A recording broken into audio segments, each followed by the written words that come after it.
The story centers around a young man named Takuto who spent most of his time absorbed in a strategy game called Eternal Nations.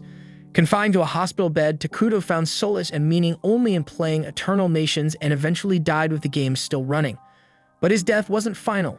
Moments later, he opens his eyes, finding himself sitting on a throne amid ancient ruins in a forest. His first thought is about how incredibly fresh and real the air feels. Suddenly, a woman approaches him, gently asking if he's finally awake.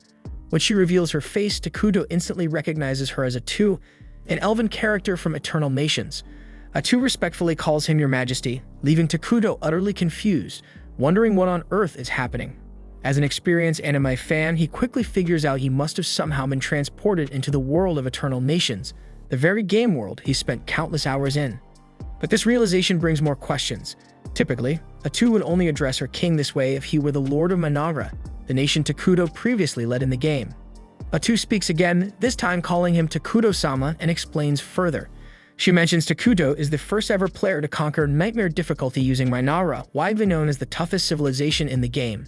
She proudly reveals that Takuto is listed on the game's global leaderboards, giving him legendary status. Takuto's confusion deepens even further. How can a mere game character know about things beyond her own game world reality? And Atu gently explains that she remembers everything. Every victory, every defeat, each word Takuto ever spoke to her through his screen, and the entire journey is shared together until now.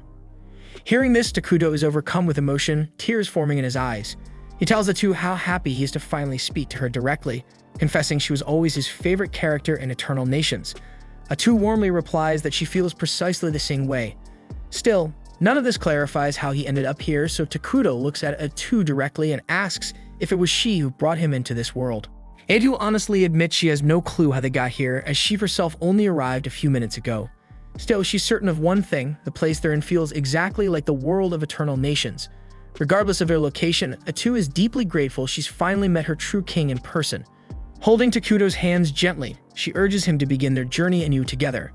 Atu shares her dream of rebuilding an empire with just the two of them, and since Takuto has nothing else left, he gladly agrees to join her quest.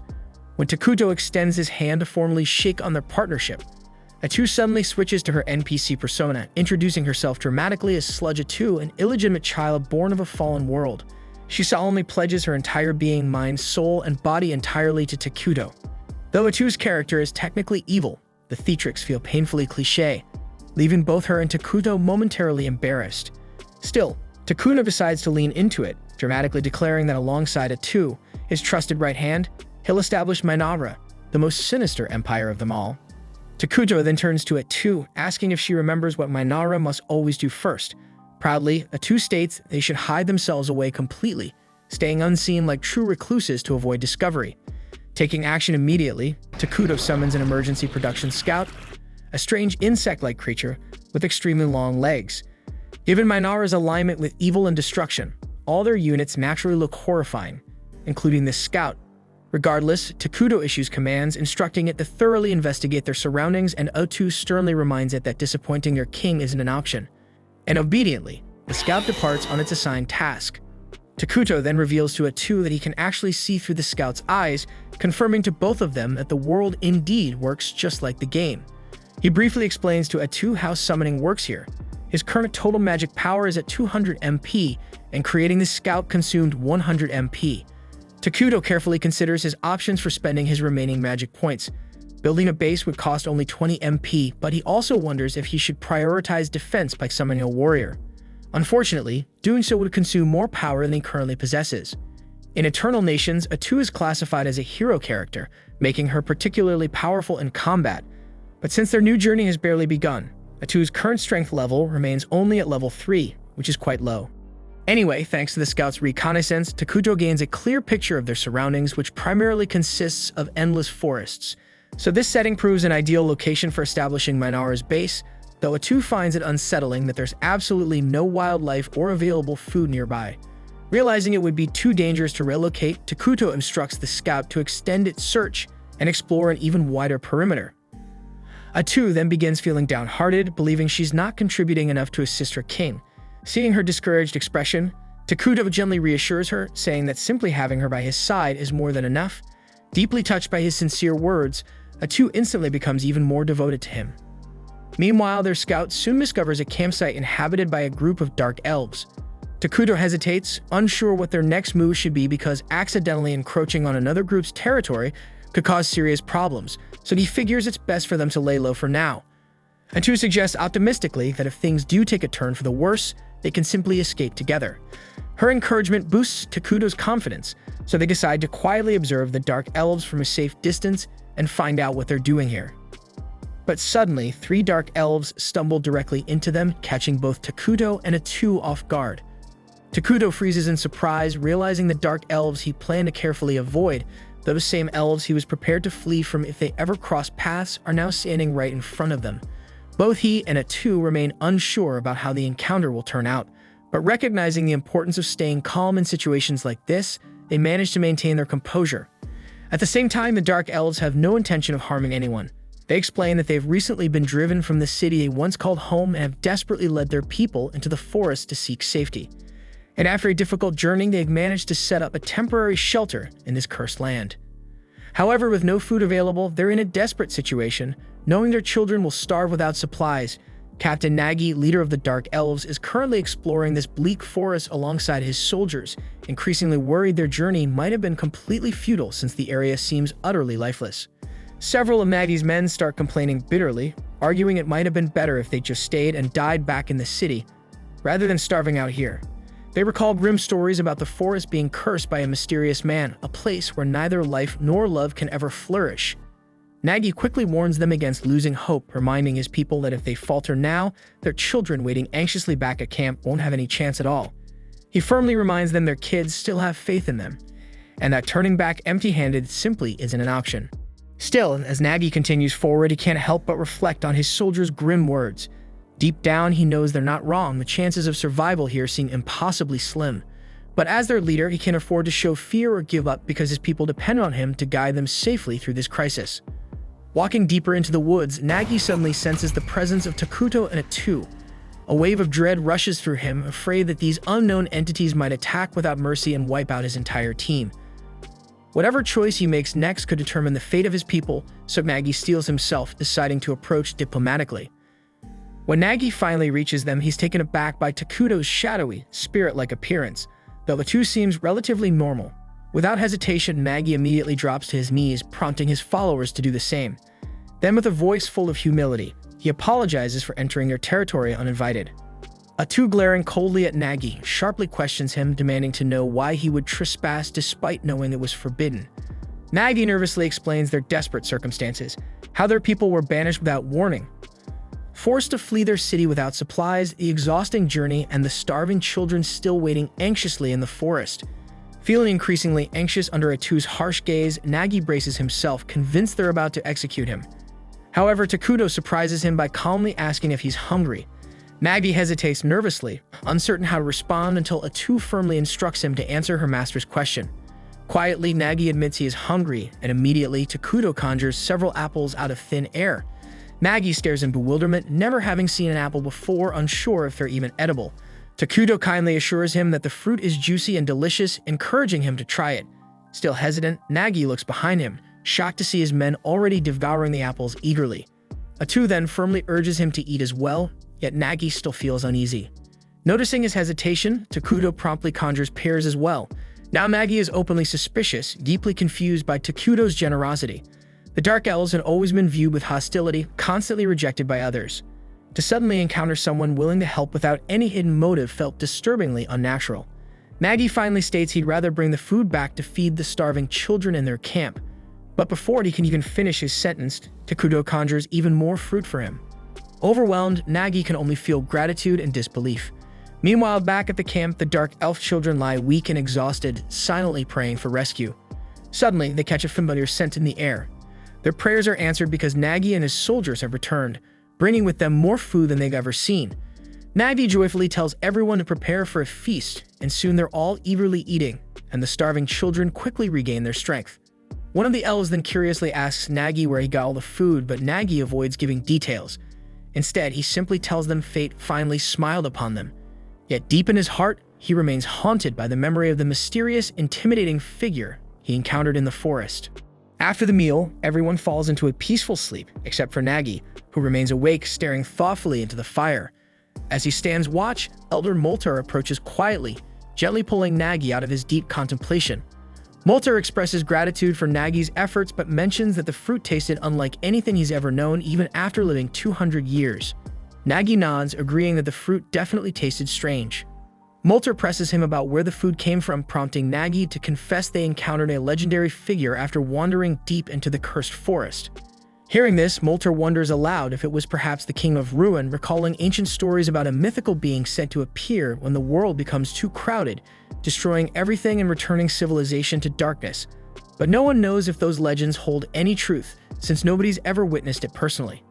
Moltar asks Nagi directly if the mysterious figure introduced himself as the King of Ruin. Nagi admits Takuto never actually introduced himself at all. He only spoke through his servant. Moltar insists there's no way a dark entity like that would offer assistance for free, demanding to know what Nagi promised in exchange. Nagi, however, insists it was purely an act of generosity from Takuto, nothing else. Moltar remains skeptical, arguing no evil being ever offers help without hidden motives. Nagi firmly calls Takuto the Great One, determined to defend him and emphasizing that he simply chose to help. Moltar counters that such a noble title doesn't suit the rumored King of Ruin, but Nagi refuses to budge. He argues passionately that Takuto deserves the respect because he helped them in their time of need, and frustratingly wonders if it might have been better if they all died rather than receive such aid. Hearing this, Moltar reluctantly concedes Nagi's point, agreeing to handle negotiations personally when the time comes to repay their mysterious benefactor. Nagi gazes over at his sleeping people, silently questioning when they might finally rest without fear. At the same time, Atu is thoroughly upset with Takuto for wasting valuable mana by feeding total strangers.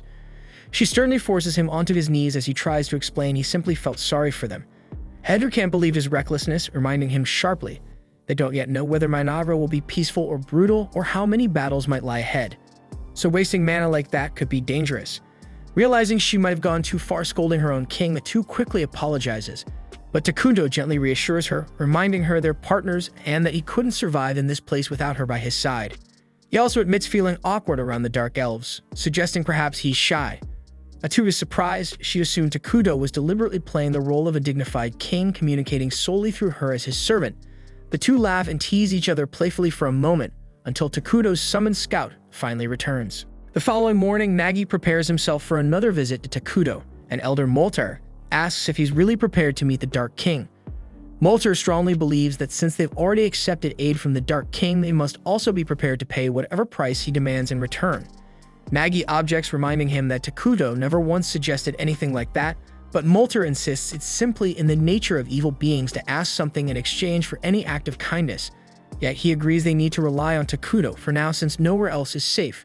So they decide to visit Takuto together, completely unaware that his insect scout had been observing their entire conversation. Takuto quickly calls back the scout to report to him, and upon hearing that the elves are on their way, he quietly hopes they'll just pick up the remaining food he had prepared yesterday and leave without causing a fuss. Anxiety quickly starts to grip Takuto as he explains to Atu that he's terrible with conversations and doesn't know if he'll be able to negotiate properly with the Dark Elves. Atu reassures him she'll handle it herself, adding that this will also show the Dark Elves that her king wouldn't stoop low enough to speak with them personally. Shortly after, Moltar and Nagi arrive, and the Elder Moltar greets Takuto with an overly formal and eloquent salutation, almost like something straight out of cover letter, thanking him for the generous provision he offered his folk. Moltar then respectfully asks permission to know the identity of their Dark King. After receiving permission from Takuto, Atu reveals his name proudly, declaring him to be the feared Dark King of Ruin himself. Both of the Dark Elves become visibly shaken upon having their worst fears confirmed. Atu then coldly instructs them to simply take the food and leave because it's not going to last much longer anyway.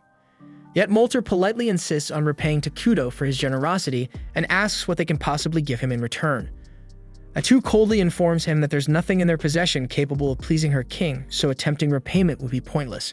She then questions if the elves even have anything left that they consider valuable at all, causing Moltar to hesitate as he realizes they genuinely have nothing worthwhile to give. Noticing his hesitation, Atu immediately gives him a cold, intimidating stare and suspiciously asks him if he's secretly planning something.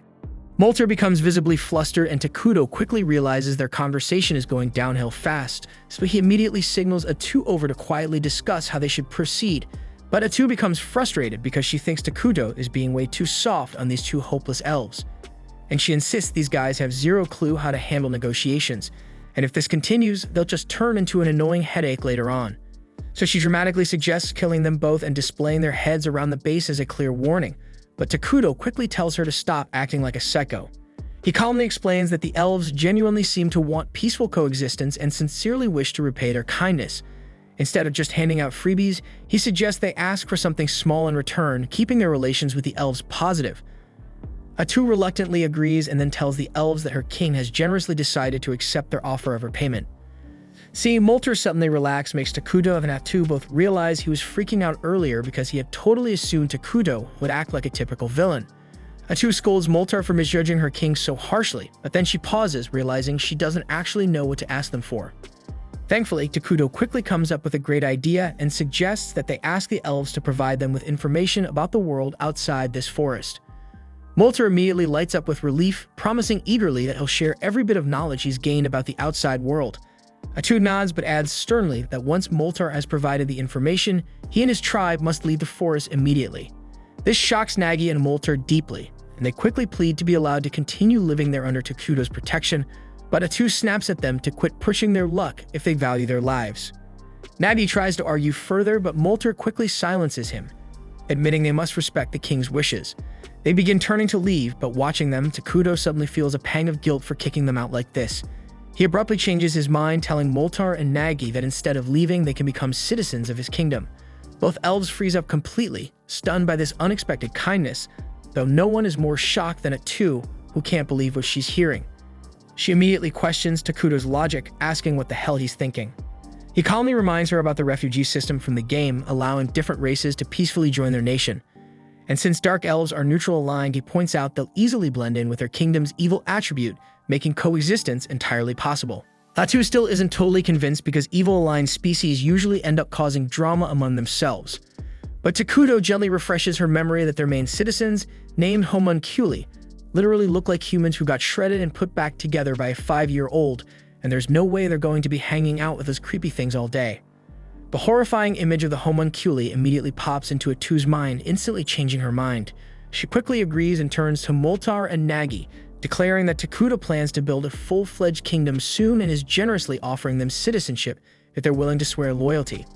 Molter hesitates, asking what exactly it means to become their citizens, and Atu bluntly answers that they basically become evil-aligned beings. Still, she assures them with a sly smile that being evil isn't nearly as bad as it sounds. It's actually a lot more fun. Not long after, Takuto and Atu visit the Dark Elves' settlement, where everyone anxiously awaits their arrival. They're so terrified that some of the weaker elves pass out at just the sight of Takuto. Calmly, Takuto takes his place on the throne with Atu at his side, who announces clearly to everyone gathered that from now on, they officially belong to their new kingdom, Managra. She then asks Takuto if he's certain, and with a confident he says yeah, and then confirms that on his screen. And just like that, the Dark Elves are officially citizens of Managra. Atu congratulates them, emphasizing that from now onward their safety and survival are personally guaranteed by their new king. Nagi wonders out loud if that's really it, because he doesn't actually feel any different despite supposedly becoming an evil being. Almost immediately, he regrets speaking too soon when a wave of overwhelming hatred suddenly floods through him and the rest of the elves.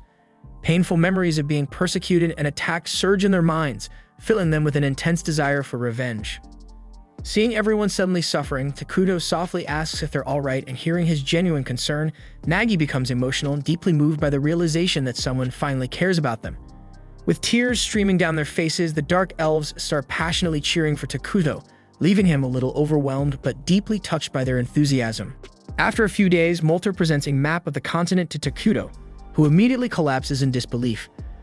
Atu asks what's troubling him, and he simply gestures towards the map, saying their starting location couldn't be any freaking worse. They're stuck on a continent shared by two damn gigantic, powerful civilizations. On one side is the Holy Kingdom of Qualia, a massive human nation worshipping Arlos, a creator and known for being annoyingly righteous and strictly good-aligned.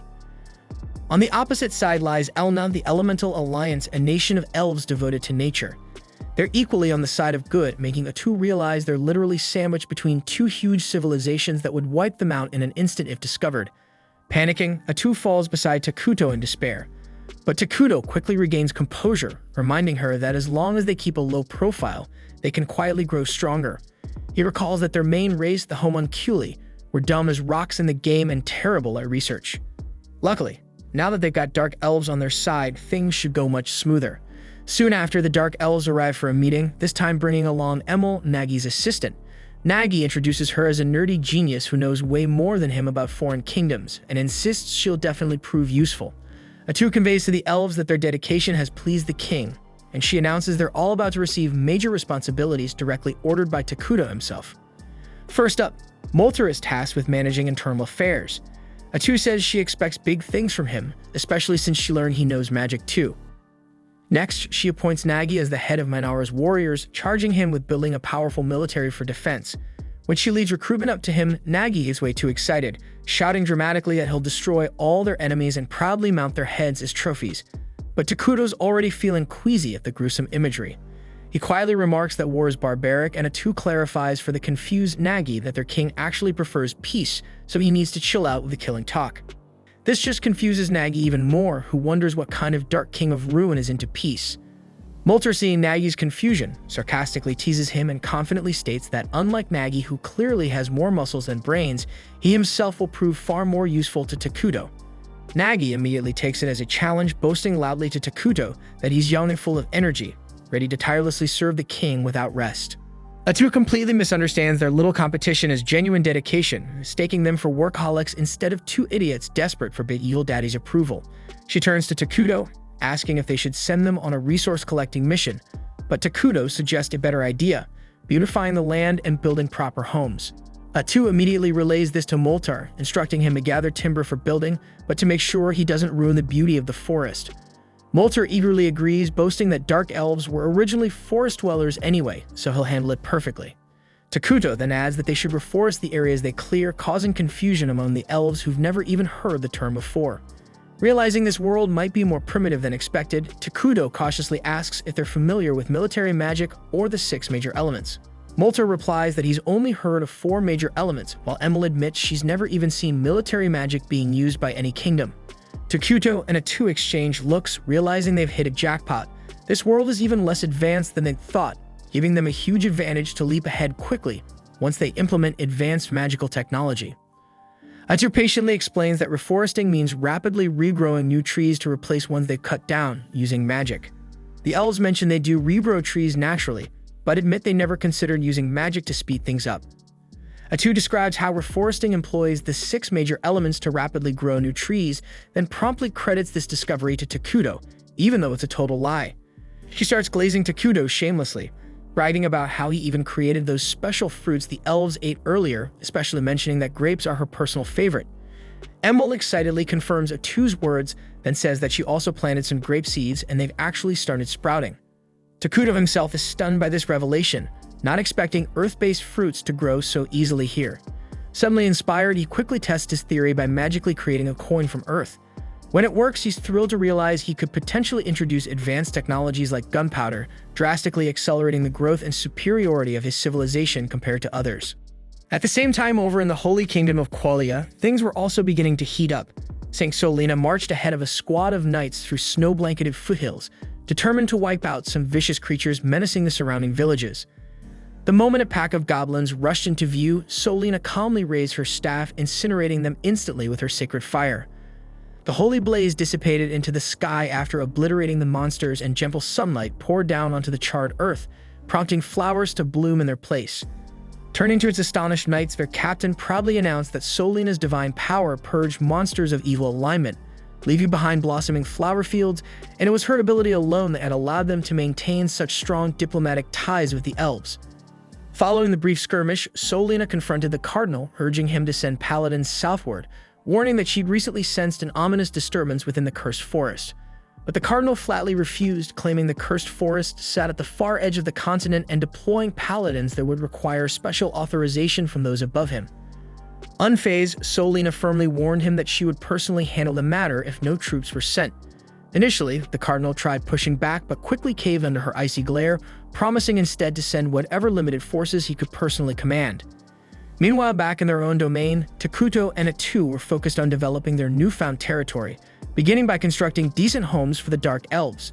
They'd already thrown together a makeshift throne room around Takuto's throne, and he was thrilled by the idea of finally hosting important meetings with the prominent members of his kingdom. Right then, Molter, Nagi, and Emil entered ready for action. Atu informed them that it was about damn time to kick off their first official council meeting. But before the meeting could start, Emil eagerly approached Takuto, revealing a gift, an elegant new outfit that, to his mild embarrassment, was dangerously close to femboy territory. Still, Takuto gratefully accepted the new clothes, admitting his old garments were getting embarrassingly filthy, and thanked the elves sincerely. Oddly enough, the elves couldn't see any visible change in his appearance, but they decided to trust Atu's enthusiastic praise about how perfectly the outfit suited their beloved leader.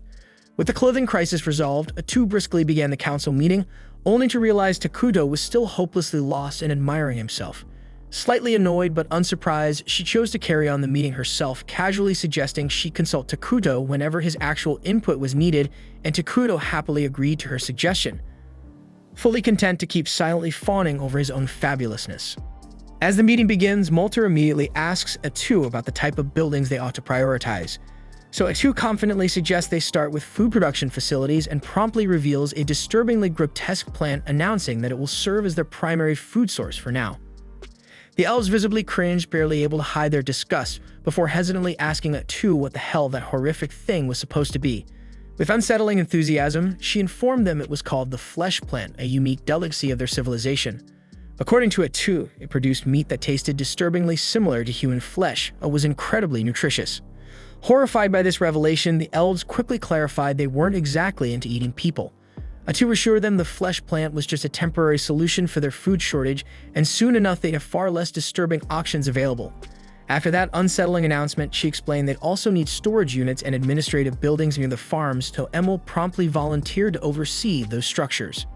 Next, Atu shifted gears to the next crucial topic on the agenda: research. She emphasized that obtaining cutting-edge tech was absolutely critical for a fledgling nation like theirs.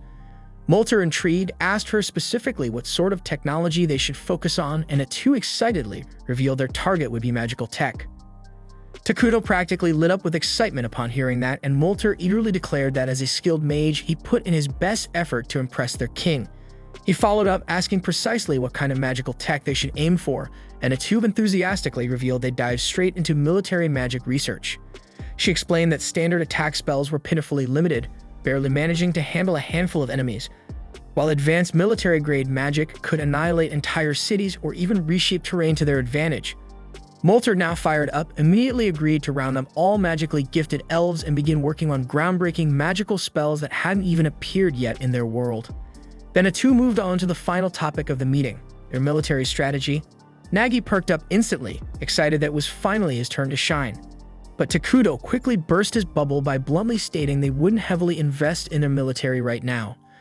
Atu backed him up, pointing out armies cost a shitload to maintain but produce nothing useful during peaceful periods. Nagi protested strongly, arguing they lacked sufficient power to properly defend their king, and thus should definitely prioritize their military. Molter also joined in, reminding them that both he and Nagi had massive bounties placed on their heads as Dark Elf leaders, meaning their kingdom might soon become a juicy target for enemies. Understanding their concerns, Takuto quickly came up with a smarter alternative, creating a hero to defend the kingdom. Atu immediately agreed, admitting heroes were expensive upfront but required zero upkeep, making them the perfect choice given their current situation. The elves stared blankly, clearly having zero clue what the hell a hero was even supposed to be. Atu quickly clarified that heroes were ridiculously powerful beings who served directly under the king. She explained that each hero had certain conditions that needed to be met before summoning them, but she confidently reassured them they'd be able to summon their first hero fairly soon. Takuto, pumped as ever, was already hyped up at the idea. He remembered that nearly everything in this world required mana, and a kingdom could only gather that mana directly from its own people. The happier the citizens were, the more mana they produce, and Takuto made a silent vow right there.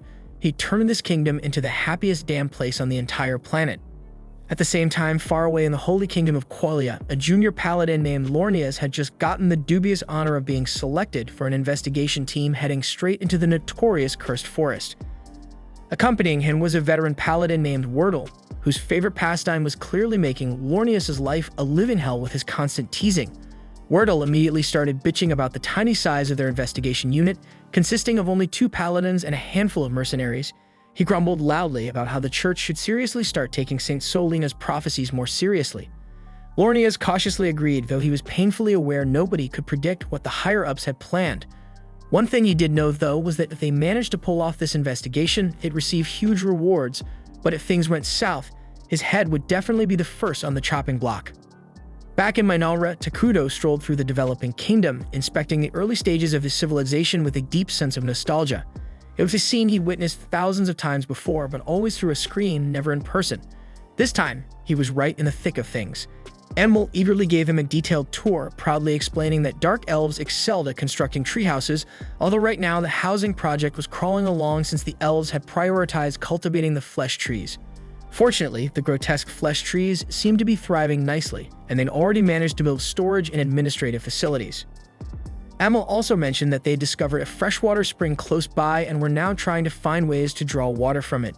Meanwhile, Molter and a bunch of other mages had been grinding hard on their magic research in a recently completed lab. Hearing all this progress made Takuto feel genuinely relieved, but he was particularly delighted to hear that the elves were proactively handling things like seeking out water sources on their own. Seeing the elves, who had looked utterly drained when they first arrived, now smiling happily was a huge relief. When Takuto shared his joy with Enmol, she suddenly burst into tears of happiness, completely startling him. Takuto panicked momentarily at the unexpected meltdown, but thankfully Enmol quickly regained her composure and continued the tour as if nothing had happened. Next, Enmol guided Takuto and Atu toward the flesh tree farm. With noticeable excitement, she explained that thanks to the tools Takuto had generously provided, they'd soon be able to enjoy their very first harvest. After that, Enmol guided them toward the freshwater spring the elves had discovered earlier, but immediately noticed the vibe was totally different this time around. Instead of clear, sparkling water, it had turned murky and dark, leaving Enmol visibly crushed, assuming it had become unusable. Before Atu could even explain why that wasn't the case, Molter and Nagi also arrived to check out the water. Both of them quickly agreed with Enmol, believing the spring had been ruined, but Atu just casually scooped up some of the gloomy-looking liquid and took a long sip, assuring everyone that it was perfectly safe. Atu then clarified that the spring only looked creepy and unsettling because it had officially become part of Minalra, all thanks to a neat little feature known as cursed terrain. Takuto chimed in, gently telling the elves to take a deep breath. As soon as they inhaled the gloomy air, they were instantly energized, their minds clearer, and their bodies revitalized. Atu happily explained that cursed terrain grants bonuses to any creatures aligned with evil, while severely messing up anyone with neutral or good alignment. Since the Dark Elves were now officially part of Minalra and therefore had evil alignment, the water posed no threat whatsoever. Nagi cautiously took a sip himself, confirming her words. Atu added that soon enough the entire forest would transform into this sinister-looking cursed terrain. Regardless, Takuto immediately started worrying aloud, pointing out that cursed terrain stuck out like a sore thumb. Molter nodded gravely, agreeing that once the entire forest turned this ominous shade of creepy, they'd become easy targets for their enemies. Naturally, Nagi jumped at the chance to once again insist they desperately needed an army, but both Takuto and Atu reassured him again that their solution was to summon a hero. Molter, still clueless about what exactly a hero was, pressed for more explanation. Atu decided that a hands-on demonstration would be far more effective than another lecture. Without warning, Atu released a bunch of pitch-black tentacles from her back, effortlessly slicing through the nearby trees like they were toothpicks, before revealing smugly that she herself was a hero. She casually mentioned that she only had about 1% of her full power available, yet she could still obliterate entire armies on her own. Takuto eagerly hyped heroes up even more to the stunned elves, bragging that heroes were truly badass, continuously growing stronger with no effort at all. Realizing he'd gotten a bit carried away, he quickly shifted the conversation and scolded Atu lightly, telling her that showing off didn't require chopping down innocent trees and insisting she clean up the mess afterward. The elves, however, were beyond impressed. They immediately declared Takuto an amazing ruler for having subordinates powerful enough to cause such casual devastation. Fired up, they decided that they absolutely had to construct a magnificent palace worthy of such a king. Takuto awkwardly protested that he didn't really need anything grand right now, but the elves refused to budge, insisting there was no way in hell they'd let their esteemed king live in ordinary homes like theirs. Atu sided with the elves, pointing out that constructing a palace would boost everyone's morale. Unable to argue with that logic, Takuto relented, admitting that while his real dream was a badass flying fortress someday, he'd settle for a regular palace for now. Meanwhile, the investigation squad led by Lornias and Wardell has finally started heading south towards the cursed forests. Wardell still isn't happy about how small their party is, and Lornias reminds him this is literally the best the Empire could do, considering most of their forces are busy dealing with chaos up north. Apparently, a horde of evil-aligned creatures recently popped out of nowhere in the northern territories, raiding and torching entire towns, so naturally all available manpower got shipped off to handle that nightmare. Hearing this, the mercenaries start chatting amongst themselves, muttering how rough it's going to be for the poor bastards sent north. They all feel relieved they dodged that assignment even if the pay was sweet, because word is, there's a terrifying witch mixed up in that mess, and they'd rather steer clear of anything involving a witch. Lornia's curious about this witch rumor, later corners one of the mercenaries, a guy named Bargo, to ask about it. Bargo admits the rumor is that a single witch is behind all the northern chaos, but Lornias dismisses the idea outright, saying no single person could possibly control that many monsters. Bargo quickly agrees, figuring it must actually be some sort of cult activity, but then Wardell chimes in, telling Bargo to shut his mouth before he accidentally curses them all. Lornias then snaps at Wardell, noticing that the guy's been drinking on the job again. He starts lecturing him about how, as paladins serving their god, they're not even allowed to touch alcohol.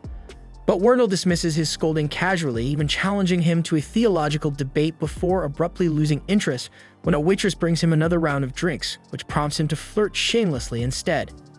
Wargo then turns back to Lornias, seriously asking why the Empire sent 2 paladins this far south. He starts worrying again about the possibility of another witch being involved, openly admitting that if that's the case, he and his men might pack up and bounce before things go south. Lornias honestly replies he doesn't know the details either, but just then Wardell butts back in, casually mentioning he's already gathered some intel from his new waitress friend. Apparently, a bunch of dark elves recently fled into the cursed forests, and the higher-ups likely just want someone to keep an eye on them. Hearing this, Barvo instantly relaxes, saying they'd better deal with the dark elves quickly.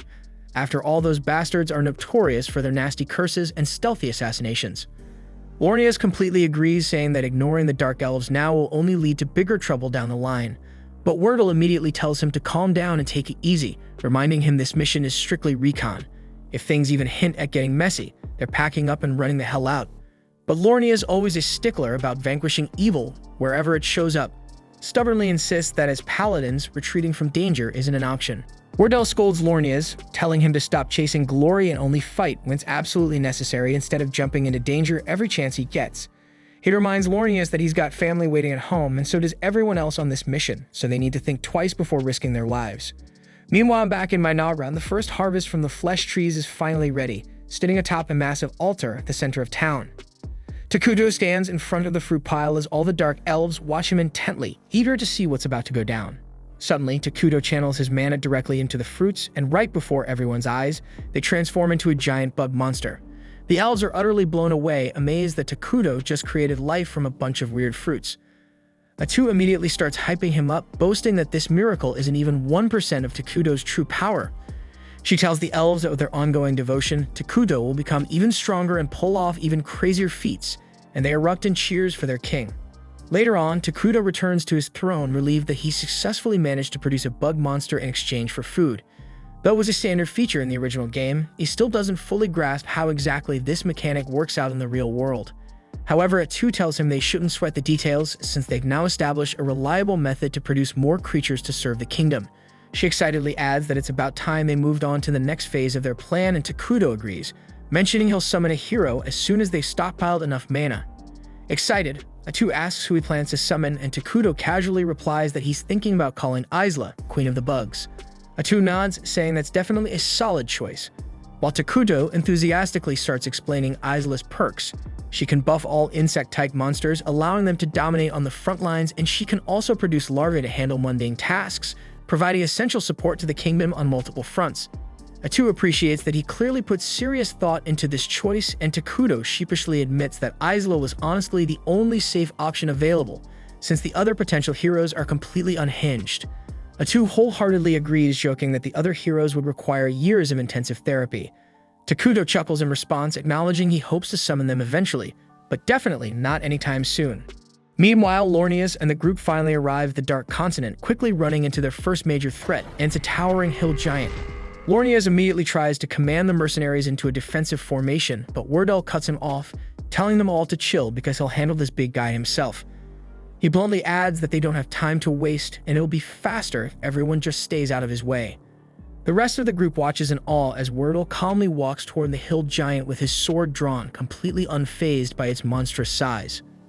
Wordle channels holy energy into his blade while the giant, oddly polite, waits patiently until he's done. When the giant finally swings his massive club, Wordle casually blocks the blow and slices right through it like it's made of cardboard. Not missing a beat, he launches himself at the stunned monster, delivering a whirlwind of rapid slashes before the giant even has a chance to process what's happening. With the giant crashing down lifelessly, Wordle casually strolls back to his teammates like he just finished a casual morning workout. Lornias is absolutely hyped, immediately praising Wordle and confidently declaring that their mission is practically in the bag now that they've got him. But Wordle's serious expression quickly sobers everyone up, making Lornias uneasy with his skepticism. Meanwhile, back in Minara, Takuto is happily munching down on a burger when it too gently nags him to eat something healthier. Takuto playfully protests, reminding her that he spent way too long in the hospital surviving on boring, flavorless health food. So now he's determined to explore all the tasty junk food life has to offer. He then gets a little worried when he realizes Atu herself has been surviving exclusively on salads for days, but she reassures him that this diet suits her just fine.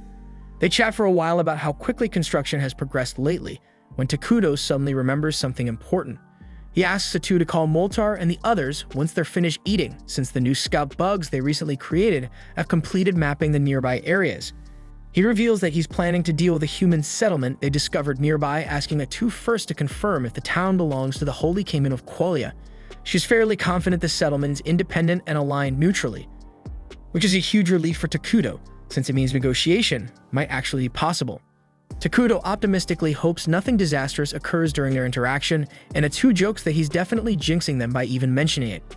Takuto laughs confidently, assuring her nothing crazy like that could happen. But of course, at that very moment, he receives an urgent message from one of the bugs. An armed group is heading directly toward their forest. Takuto instantly grows serious, instructing Atu that they should try resolving things peacefully if possible, but if push comes to shove, they better be prepared to throw down. At the same time, the armed group making their way into the forest is none other than Lornia's and Wordle's crew.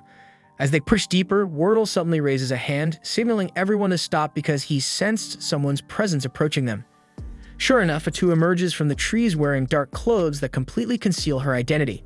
Wordle immediately demands she identify herself, and Atu calmly claims she's a dark elf who's found refuge here alongside her people because there's nowhere else safe for them to go. Wordle acknowledges her situation but bluntly tells her to step aside because their group has orders to investigate this forest. Atu firmly responds that they shouldn't go any further, causing Wordle's instincts to flare up, sensing something shady going on.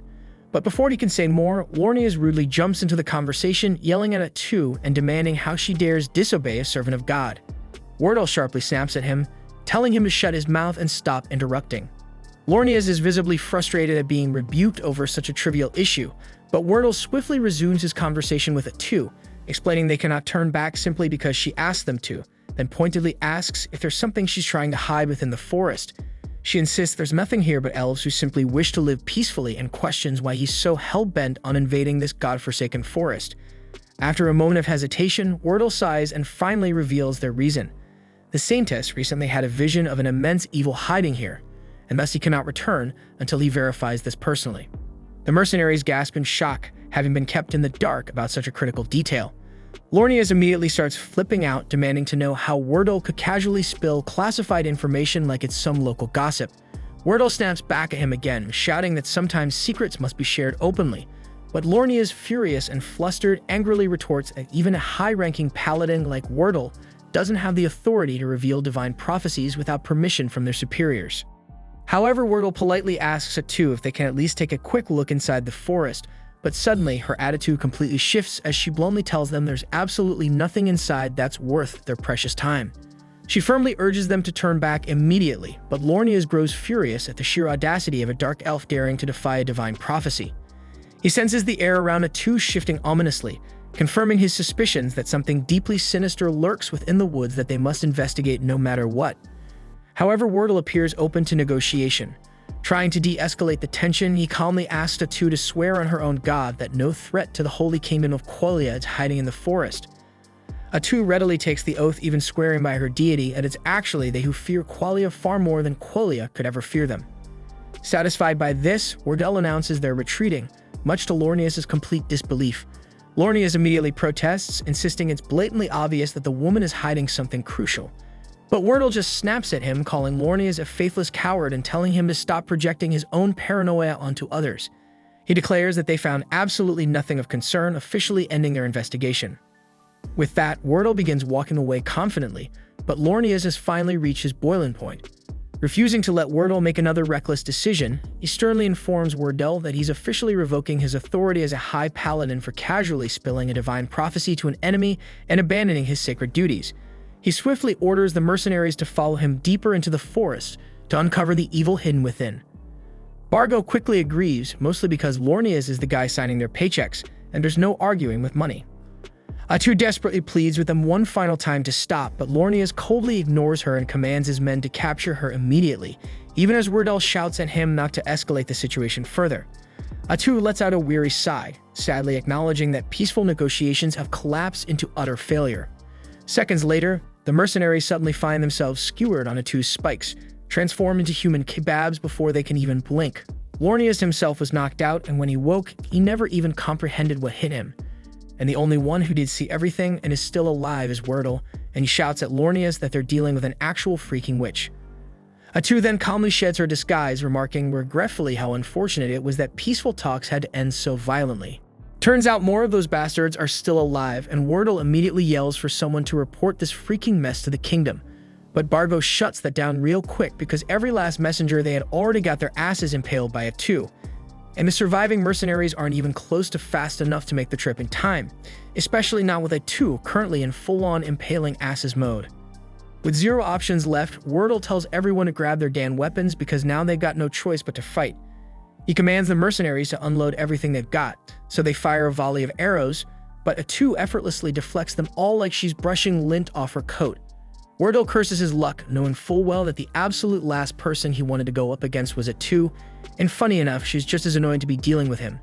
She makes it painfully clear this entire situation is Lornias' fault because if they had just agreed to leave the forest alone, she would have let them walk away. But no, Lornias had to get all noble and damn self-righteous, and now she's got no choice but to kill him. Lornias finally realizes he screwed up royally and turns to Wordle, asking if he even knows what the hell this freaking thing really is. Wordle admits he suspected something was off from the moment they first saw her, which is exactly why he wanted to leave without throwing hands. But now that he's seen her true form up close, he's certain Atu is a witch, but not the storybook kind either. Because a witch in this world is a certified Calamity-class monster, officially recognized as a national-level threat. Someone like her is way out of the mercenaries' league, so Wordle orders them to fall back and leave this to him and Lornias. Both men charge Atu, reciting their sacred prayers to power up their attacks. Atu doesn't take them seriously at first, just blocks their strikes and mocks them for being so weak. But then they actually manage to slice through two of her tentacles, and suddenly she realizes this might not be the cakewalk she thought. She quickly figures out their holy magic is giving them bonus damage against her demonic body, and Wordle assumes that if they just cut off all her tentacles, she'll be helpless. Not wanting that to happen, Atu grabs two of the nearby mercenaries and takes them hostage, using their bodies as meat shields to stall their assault. But Wordle coldly tells Lornias that if they don't stop Atu now, she could eventually turn her wrath toward Quolia, and for the sake of the entire nation, sacrifices have to be made. Lornias hates the idea, but he grits his teeth and agrees. With zero hesitation, both men charge forward again, slicing through the hostages and Atu's final two tentacles in one clean, ruthless strike. Atu's honestly surprised they had the balls to slice through their own allies like that. And for a brief moment, it even looks like she might actually be in trouble. But no, because this whole thing has just been a damn joke to her. 1 second later, a fresh wave of tentacles erupts from the ground like weeds on steroids, and Wordle is instantly skewered multiple times like a pincushion. With blood pouring from his wounds, Wordle uses his final breath to shout for Lornias to get the hell out of here. But that makes Atu annoyed, so she silences him for good with a tentacle straight through the skull.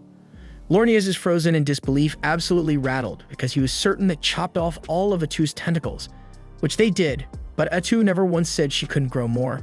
In fact, she's been able to summon an unlimited number this entire time, but she just didn't feel like it. She's been toying with them like a bored cat swatting at bugs. After witnessing Wordle get brutally annihilated, the remaining mercenaries completely lose their will to fight. And judging by the freaking look on Atu's face, she has zero intention of sparing any of them. Seeing no other choice, Lornias yells for everyone to scatter and run in different directions, hoping at least one of them can escape and warn the kingdom about what really went down here.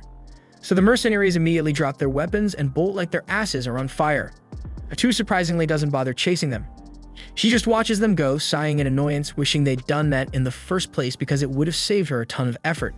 Lornias, however, stays behind, determined to keep her occupied. He then charges her with everything he's got, holy sword gleaming. But to his utter horror, Atu blocks the strike flawlessly, using the exact same holy sword technique. He stumbles back, unable to comprehend how a monstrous creature like her could possibly have access to a sacred technique meant only for the pure. Normally, that would have been impossible, but Atu coolly explains that when she killed Wordle, she absorbed all of his experience and sword skills. Every ounce of training, every technique, now hers.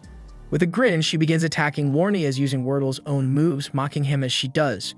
She even praises Wordle, saying he was truly worthy of being called elite, but sadly he died because Lornias couldn't keep his damn mouth shut.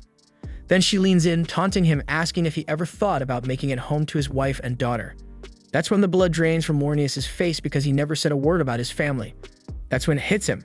She can just take Wordle's skills, she took his damn memories too, and if Atu can do that, then every kill just makes her even more terrifying. She then casually asks Lornias if he's curious about Wordle's final thoughts before she finished him off. Turns out, unlike a selfish bastard like Lornias, Wordle was genuinely concerned for the lives of his men right up until his last breath. Lornias desperately tries defending himself, saying the other mercenaries have already fled to report back to the kingdom, claiming their mission wasn't a complete disaster. But Atu just chuckles coldly, calmly telling him all those mercenaries are already dead.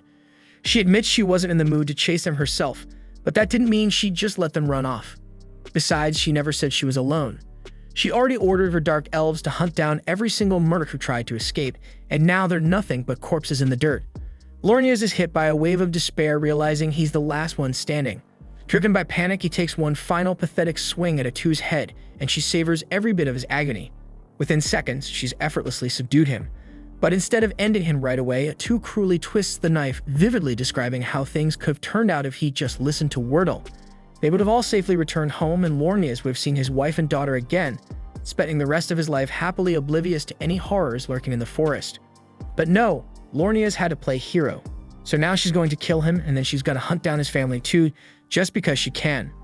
Atu reveals she can easily pluck the image of his wife and daughter right from his memories, names, faces, address, everything, and she's absolutely petty enough to follow through. Hell, she might even slaughter every single person living in the villages Lornias passed on his way here. And while each of them is dying the most painful death imaginable, she'll make damn sure they know it was Paladin and Lornias who brought hell down on them. Lornias screams, desperately begging her not to do it, but Atu's already bored of his whining, finally putting an end to him just to shut him up. Right after Lornias hits the ground, Nagi comes up to inform Atu that all the escaping mercenaries have been dealt with, so there won't be any survivors to spread word of today's events. Atu calmly thanks Nagi for his efficiency and instructs him to handle disposing of the corpses too. But before Atu can leave, Nagi hesitantly asks if she's serious about her plan to slaughter Lornias' family and anyone he's ever crossed paths with. Atu just laughs, saying she was just talking smack to scare the hell out of Lornias before finishing him off. She clarifies that mass genocide is way too exhausting, and besides, she's a self-proclaimed peace lover.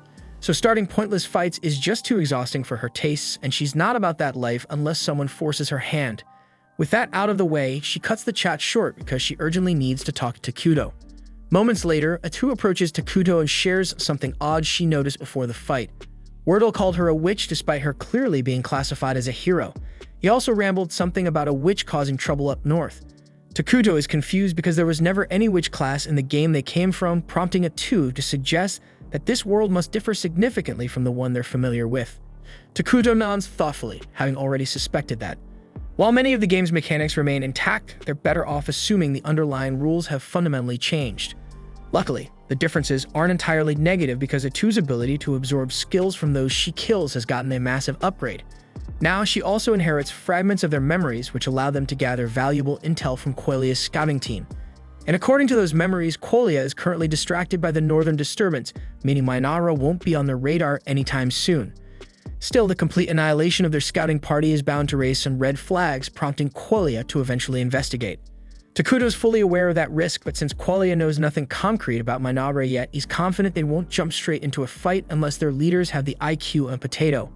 At the moment, he's far more concerned about this northern disturbance and the mysterious witch behind it. Atu tried extracting every detail about witches from Wordle's mind, but the guy was clueless. However, one chilling fact stood out crystal clear. The witch called Arakino is wreaking havoc up north, and she was strong enough to single-handedly deal massive damage to Quelle's forces. At the same time up in the Northern Territory, Arakino's casually finished demolishing yet another village and is already prepping to move on to the next. To top it off, she raises every villager she slaughtered as undead puppets to serve her. Takuto has absolutely no clue about Arakino's true powers, but given that she's causing this much mayhem so soon after arriving, he suspects she might have come from another world, just like him and Atu. If that's the case, things are about to get a whole lot messier. Atu, unsure of their next move, asks Takuto what they should do. Judging by the sheer carnage Arakino's caused, she's clearly evil-aligned, which theoretically means they might vibe with her. Atu wonders if maybe they should reach out and see if they can form some kind of alliance, but Takuto immediately shoots that idea down because they have zero intel on what Arakino's personality is like.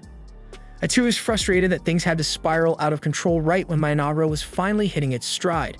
Takuto reassures her that Arakino is still far away in the north, meaning she's not their immediate headache. Still, these threats have shown that Mainara desperately needs stronger defenses, so Takuto decides he's got to summon another hero and fast. Initially, he had planned to choose Isla, but considering recent developments, he'll probably have to go for a more combat-oriented option. Plus, his original strategy of staying hidden might need rethinking, especially with unpredictable threats like Arakino popping up, so they'll meet a alleged alliance soon. And Qualia is obviously out of the question after Atu brutally wiped out their paladins, but the nation to the east looks promising. They're neutral, haven't interacted with Mainara yet, and seem like potential ally material. So once the palace construction wraps up, Takuto plans on heading over there himself to size them up and see if teaming up is viable. At the same time over in that very same eastern city, they're getting slammed by a barbarian attack. Fortunately, their badass staff wielder annihilates the attackers effortlessly with a massive lightning strike. Citizens start cheering and praising her for protecting them, but she quickly reminds everyone it's way too early to celebrate because there's clearly a lot more trouble on the horizon. Back in Mainara, Atu and Takuto finish up their discussion, and as she's about to head out, she pauses, awkwardly apologizing for getting a bit carried away with the paladin earlier. She knows Takuto usually prefers avoiding unnecessary bloodshed, but Takuto just gives her a blank stare, calmly asks her why on earth she thinks he'd be bothered by that. That's when it hits her. Takuto might seem gentle, but at the end of the day, he's literally the physical embodiment of evil, so there's not much violence in this world that's gonna bother him. Not long after, work on Takuto's castle wraps up, and it feels like the first real push in his realm's rise. His heart jumps since a vast residence has been his quiet wish for years, and Atu promises with a grin that one day it will grow tall enough to stab the sky. Anyway, all that talk about halls and courtyards makes her notice something awkward. He may be the monarch, yet he has not a single personal aide, and although he never really considered it, a ruler without attendants looks strange, so Atu asks what kind of servant he would prefer so she can recruit one for him. Takuto answers with a shy smile that anyone is fine as long as they are easy to speak with, since he is terrible at conversation. He has barely exchanged more than a few words with the Dark Elves since arriving, which Atu says is mostly because he comes off to them like a dense cloud of gloomy energy. Even so, she tells him to relax because she already has a perfect plan in mind. Her enthusiasm makes his stomach knot, yet he swallows the worry and decides to let it play out to see what she does. Atu promptly calls Nagi, Molter, and Emil, then orders them to assemble every little girl in the village because the king desires them. Takuto and Molter both freeze at the wording, and Molter, trying to be fair, asks why she issued such a command. Atu's reasoning is that younger girls would be gentler partners while Takuto practices small talk, but instead of saying it plainly, she blurts that Takuto likes little girls. That goes too far, so Takuto cuts her off before she adds anything worse and tells her to explain herself properly without making him sound like a lolicon. Once the full explanation is out, Molter and the others exhale in relief since the king only wants an approachable attendant. He requested younger candidates because the kingdom is short on manpower, and he refuses to pull skilled adults from vital work just to serve him. Children who are not doing heavy labor yet seem like the least disruptive option, which is why he asked for them. Impressed by how considerate he is, Molter's group agrees to bring suitable children to meet him, and Takuto actually feels hopeful about finally having people he can talk with each day. There is one detail he forgot to account for, and it hits the instant the kids arrive. To ordinary villagers, he still looks like a disaster in human shape, his aura heavy enough to spook anyone, so the moment the children see him, they burst into tears. Takuto feels crushed after the fiasco with the children, and seeing his expression, Atu turns to Moltar and asks if there are any little ones who wouldn't burst into tears at the sight of their king. Given how things stand, Moltar cannot name a single safe choice. Nagi then asks whether Takuto has met the twins yet, but Molter admits that he kept them away because he doubted they would be suitable attendants. Their history is rough and he feared they might accidentally offend the king. But options are running thin, so Atu tells him to call them in regardless. A short while later, the twins step into the hall and introduce themselves as Karia and Maria. Karia bows with careful respect, voice steady, while Maria talks to Takuto in a breezy, familiar tone like she is chatting with an old friend. Atu reads the weariness in their eyes and the wariness in their posture, then gently asks Karia about the sores on her skin. Karia says they came from an illness, and Molter explains that she suffered through a plague some time ago. The sickness has passed, but the marks it left behind did not fade. Atu asks what scarred Maria, and Karia answers that her sister endured something cruel and has never been the same since. Atu asks what she means, so Maria answers without hesitation that she ate her mother. The words hit like a slap, far worse than Atu expected, so she turns to Molter for an explanation. He says he is not proud of what happened, but in that moment it was the only path left, and the Dark Elf tribe still honors the sacrifice that Karia and Maria's mother made for them. Hearing that, Takuto remembers the long exile across brutal ground after the elves were driven out. In marches like that, hunger becomes a tyrant, and sometimes survival demands impossible choices, and the thought leaves his chest so tight. Being forced to eat her own mother cracked Maria's view of the world. The small grace is that she shows no fear of Takuto at all. Though Atu is uncertain, she would make a stable attendant. But while Atu weighs the idea, Maria pads over to the throne. Standing close, she peers up and says he looks white to her. Takuto blinks at that, surprised since almost everyone else describes him like walking darkness. But Maria sees something different. With a smile, he asks if she would be willing to serve as his attendant and look after him, and Maria nods and says she will try her best. So Takuto formally appoints her as his servant, and also as a candidate for leadership within the Great Minara. Atu is astonished because that is the longest back and forth Takuto has ever managed with anyone besides her. But despite Maria seeming willing, Karia has barely spoken, so Takuto gently asks for her thoughts on the offer. Karia says that as Maria's younger sister, she is duty-bound to stay at her side, and if Maria wishes to serve as Takuto's attendant, then Karia will stand with her and do the same. The answer makes Takuto visibly happy, and he tells them that starting today, they are responsible for looking after him, while Nagi and Molter trade uneasy looks at the choice. When the others file out, Molter approaches the throne and says there is something he must share about the twins. Since the day their mother died, they have not been able to feel even the smallest emotion, as if their hearts shut tight to survive. Keeping them as attendants will bring its own set of problems, yet Molter asks that Takuto meet those challenges with patience and tolerance until the girls slowly open up again. The next morning, Maria and Karia begin their official service, and the anicaps start right away. Maria walks in with a glass of water, catches her own toes, and splashes the whole thing on Takuto. Karia quickly offers a cloth, apologizing for her sister's slip, because this is not the only time something like this shit has happened. But Takuto calmly says it is fine and that he is not angry. Moments later, Atu enters, disappointed to see that Maria has botched another simple task, but Takuto asks her to go easy on them. Atu hates how often they fumble, yet if the king refuses to punish them, there is nothing she can do. She then reminds Takuto that he has a meeting on the schedule, and since they are his attendants, Maria and Karia are required to be present too, so they need to keep their manners tight. The council gathers soon after, and Emerald delivers the first report. She oversees construction, and with the palace finished, they now have a surplus of workers available. There is also a large stock of materials still in storage, so they are in a strong position to launch another project right away. Takuto and Atu back Emel's recommendation and authorize construction of a clinic at once, since they urgently need a place that safeguards the health and safety of Minara's citizens. Emel answers that she will mobilize crews immediately, and with building matters set for the moment, Atu asks to hear from whoever oversees resource collection. It turns out Emel also carries that portfolio, which means they will likely need to expand staff soon. She reports that gathering food and raw materials is proceeding smoothly, and thanks to Takuto's assistance, they have been securing daily necessities the nation cannot produce on its own. However, that method burns through a great deal of Takuto's mana, so alternative supply routes must be found soon. Because leaning on emergency production this often is not perfect, but for now, it is a critical cost. Takuto answers without hesitation that they can keep leaning on him, then adds that they must prioritize buildings and research that raises mana output so the burden eases over time. Atu then thanks Emel for the grind and moves the agenda to magic research. Molter rises to deliver his report. He has successfully devised military magic. But at the moment, he alone can wield it, but with enough practice, he is confident his subordinates will learn to do the same.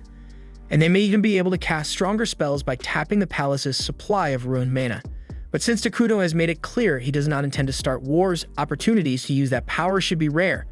But for now, Atu instructs Moltar to concentrate on the 6 major elements in the magic skill tree, because those branches will best support national development. Then Atu asks Nagi for the army update, and he reports that their forces currently field 5 scout bugs, and most of their time has gone into mapping the unknown reaches of the accursed land. The terrain outside the forest is largely open plains, which lets them probe that region with a lower chance of being seen. Even so, stealth remains a top priority for Minara right now, so the scouts are operating under strict limits on how far and how boldly they can range. Atu says it is fine since they already have a thorough survey of the forest in hand, then tells Maggie to put the scouts on routine sweeps along the woodland perimeter. He asks if she truly wants every bug shifted to patrol duty, and she can read the worry about their current fighting strength. She answers that she alone can swat any threat that shows up, and on top of that, she and Takuto have already settled on creating a new hero, and Takuto adds that they will go ahead and summon Ezla after all. Takuto then asks whether all the prerequisites have been gathered, so Moltar reports that timber and rations are stocked and ready, though the heavy mana cost is still an issue. After plenty of back and forth and a little compromise, the council wraps and Takuto feels quietly proud of how well everyone is carrying their load.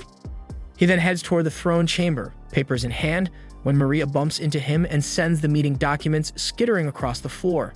Carriabos apologizes for her sister and hurries to help gather the pages, only for the two of them to tub the same sheet and tear it clean in half. They glance up, bracing for a scolding, but Takuto simply tells them it is all right and takes his seat without raising his voice. Maria steps closer and asks him straight if he is a bad person. By alignment, he counts as evil, so she follows by asking why he has not killed them yet. They have been bungling constantly and pulling mistakes that would get servants executed, yet he keeps sparing them, and they cannot comprehend why. So Takuto asks what they think separates a good person from a bad one. Maria answers that a good person only does good deeds and a bad person only does bad, but he tells her that is only half true. A good person must keep choosing the right thing, so they do not lie, they do not steal, and they do not kill without cause. But a bad person does not have to do the worst thing every time because they act out of self-interest and do what they want, whether others like it or not. In his case, what he wants is to treat them gently, so there's nothing wrong with letting small mistakes slide. And he adds that he already noticed they have been staging some of those blunders on purpose to try to make him furious. The sisters finally confess that all the mistakes were deliberate. They kept poking at boundaries, hoping he'd lose his temper and end them because in their heads, what they did means they don't deserve to keep living. Takuto understands why self-forgiveness feels unreachable after something like that. He can't truly stand in their shoes that he's certain their mother chose that sacrifice so her daughters would continue, not vanish. He tells them plainly that they are free, and the truest way to honor her choice is to live fully, not shrink into guilt. The road ahead will be rough and uneven, and some days will ache more than others, but he promises to stay beside them at every single step and shoulder what he can. The sisters crumble, tears pouring as they wrap him in a tight embrace, clinging until the storm in their chests eases. A few hours later, Atu walks in and finds both girls asleep across Takuto's throne. A tiny flash of jealousy pricks her, but business comes first, and she reports to him that the survey on the nearby city is done. The nearby city is called Dragonten, and it belongs to Fonkaven, a neutral nation where multiple races live side by side. So Takuto thinks that this diversity should make talks and trade more manageable with them. But he also flags a concern because Dragonten sits way off the trade path, and that location worries him. Atu explains the reason for that location. There's a dragon vein mine beneath the area, and those veins are prized since they naturally generate mana. Strategically, securing such a source early would be huge, so she recommends moving to safeguard it as soon as they can do so wisely. But the report also notes that Dragonten is currently under assault by barbarian groups like ogres and goblins, and the defenders are clearly struggling to hold the line. Takuto asks whether the city has received any backup from its homeland, and as far as Atu can tell, no reinforcements have been dispatched, so conditions are improving, and if anything, they're sliding. Given that picture, he assumes refugees are already on the roads. If Minara opens its gates and shelters those people, they can strengthen their population while building goodwill with Dragonten, and down the line, that partnership could place the Dragon Vein mine within Minara's reach. Takuto then orders Atu to assemble an envoy at once, but on the road to the city, Atu's party runs into a band of beastkin in the middle of the wilds, and the tension spikes. Tonukapali, their leader, is terrified of Atu and the others, since a darkness so dense it's visible clings to them. She works hard to keep things calm because her men are so petrified they might lash out at the two in fear, and that could get everyone eliminated. Atu is still under strict orders to keep Minara a secret, so she is preparing to erase every witness on the spot. Yet Pepe is too oblivious to grasp the danger she represents, and he casually asks her name and strikes up a conversation, a move so brazen and foolish that it catches Atu off guard and makes her stay her hand for now.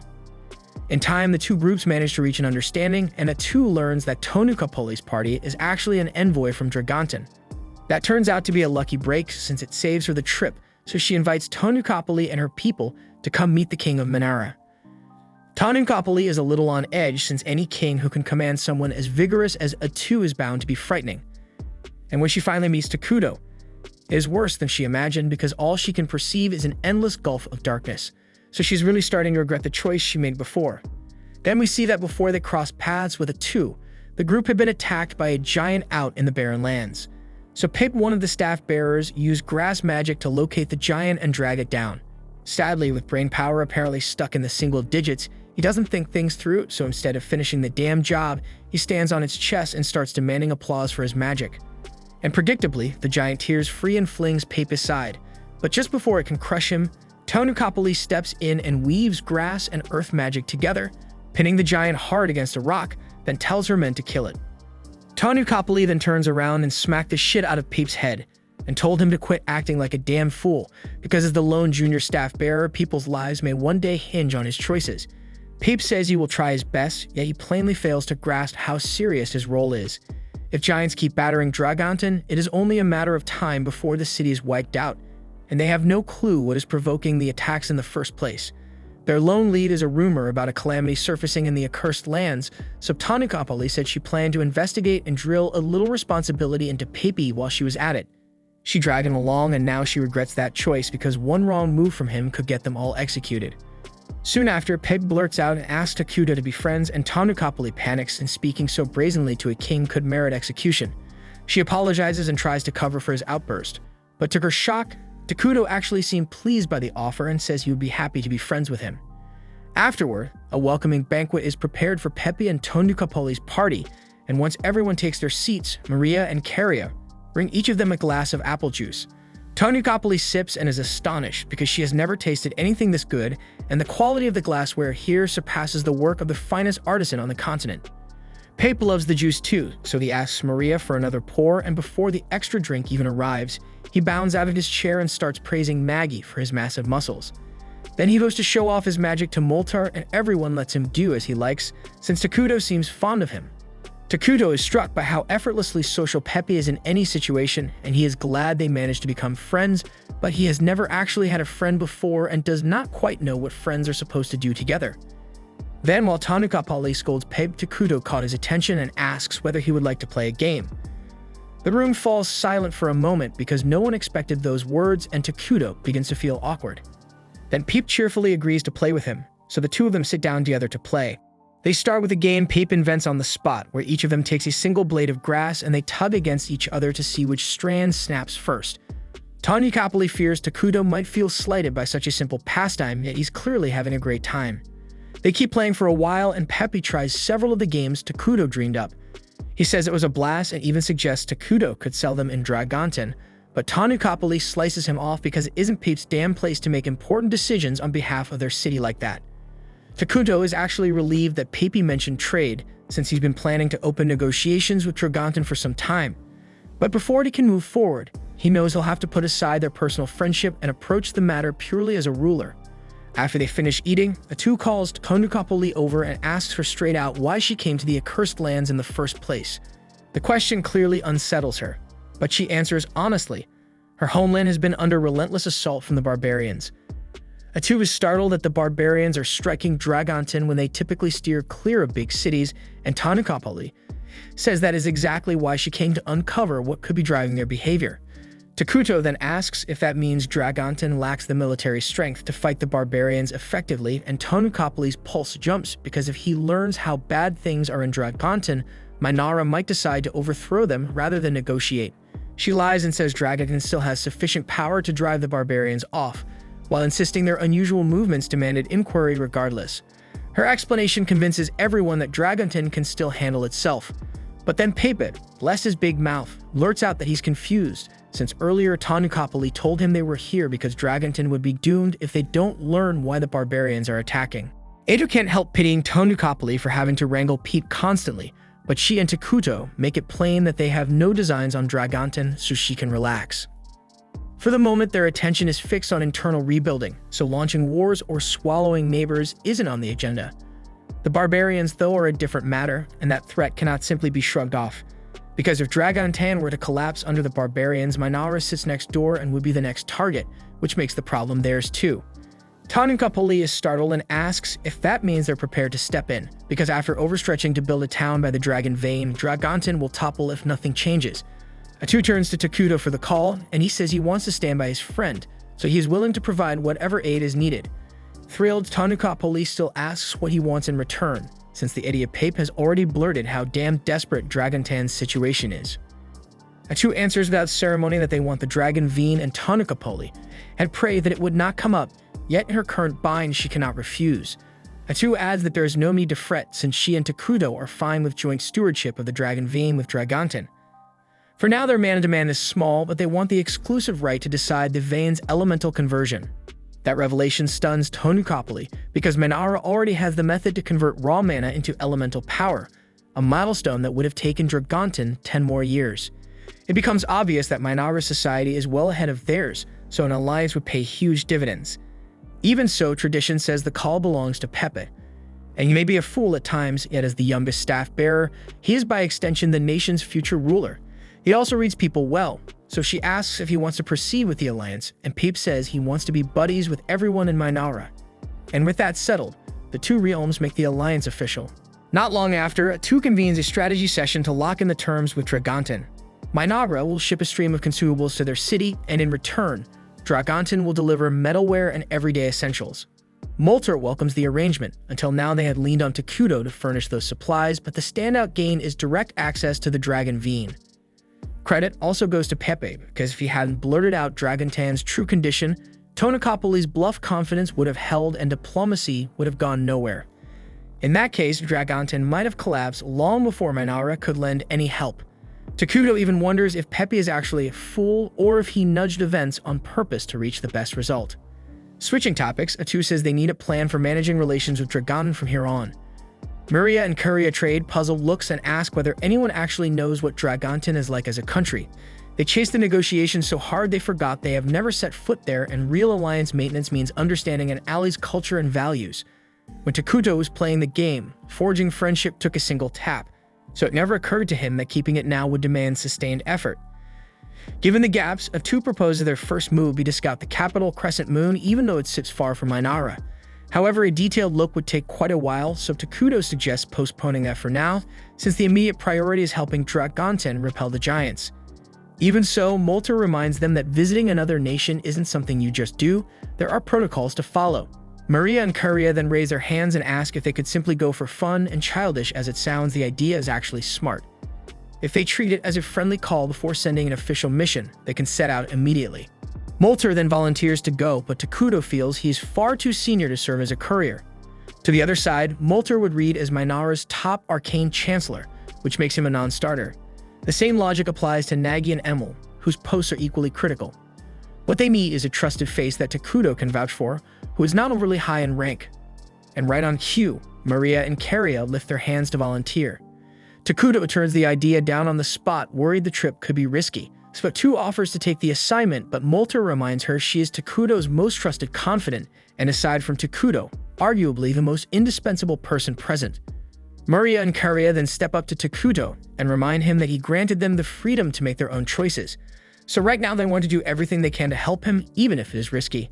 Takuto hesitates to approve the mission, but he cannot bring himself to refuse those earnest faces, so he eventually agrees to let them go. And Atu sulks, jealous that Takuto yielded to someone else's cuteness. Emil still voices concerns about sending the pair alone. Takuto says it is fine since he already has skill escorts in mind. After the council breaks, Takuto returns to the throne room, and Atu is still pouting about his capitulation to Maria and Curia's request, leaving him unsure how to proceed. He turns to Maria for advice, and she says he should tell Atu exactly how he feels, so he decides to give it a try.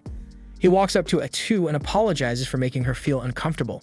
But she does not need to fear about being replaced because he is extremely thankful for everything Atu does for him and for the fact that she is always at his side. So he tells her there is no one he would rather be with, and that is all Atu needed to hear. In fact, she is already picturing a happily married life with Takuto, and while he has no freaking idea what is running through her head, he is simply glad she is no longer upset.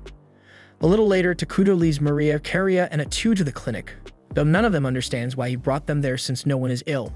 Takuto explains that the clinic was inexpensive to build, so he went ahead and put it up on a whim. But since Maria and Karia will soon head out on a mission, he figures he may as well assign the new plague doctors he created to escort them as protectors. Takuto then opens the door and presents the new doctors, explaining to Maria and Karia that these individuals weren't just skilled in treating wounds and curing ailments, they were also fully trained to fight and defend them during their journey. Atu stepped forward, formally assigning the medics to act as bodyguards during their expedition to Dragonten. Beyond protection, their mission also included observing the local customs and learning as much as they could about the region's way of life. The medics responded with eagerness, promising to integrate smoothly into human society and absorb as much knowledge as possible. Takuto, pleased by their energy, decided to reward their enthusiasm early. He announced their new names, Ichiro, Jiro, and Saburo. The three were thrilled to receive official titles and expressed their gratitude with excessive excitement, so much so that both Takuto and Atu began second-guessing whether they were the right picks for such an important job. Karia didn't seem too impressed either, but Maria is clearly enjoying the chaos and plays along with their over-the-top behavior. Elsewhere, deep within the city of Dragonten, the mayor, a high-strung elf named Antic, was reaching her breaking point after days buried under endless paperwork. She'd accepted the mayoral role hoping to escape the stiff politics of elven society and maybe find a decent guy to settle down with. Instead, she'd ended up with chronic back pain from sitting too long, a growing dependence on alcohol, and a crushing workload. And just to make things worse, she'd recently been informed that she was expected to collaborate with a mysterious group known as the Forces of Darkness, specifically some unknown nation called Minara. Right as she was mid-rent, a knock came from her office door, making her jump. In her frustration, she snapped and told her assistant to leave her alone. Realizing she overreacted, she quickly composes herself and asks what's going on, and her assistant reports that some individuals were waiting to speak with her.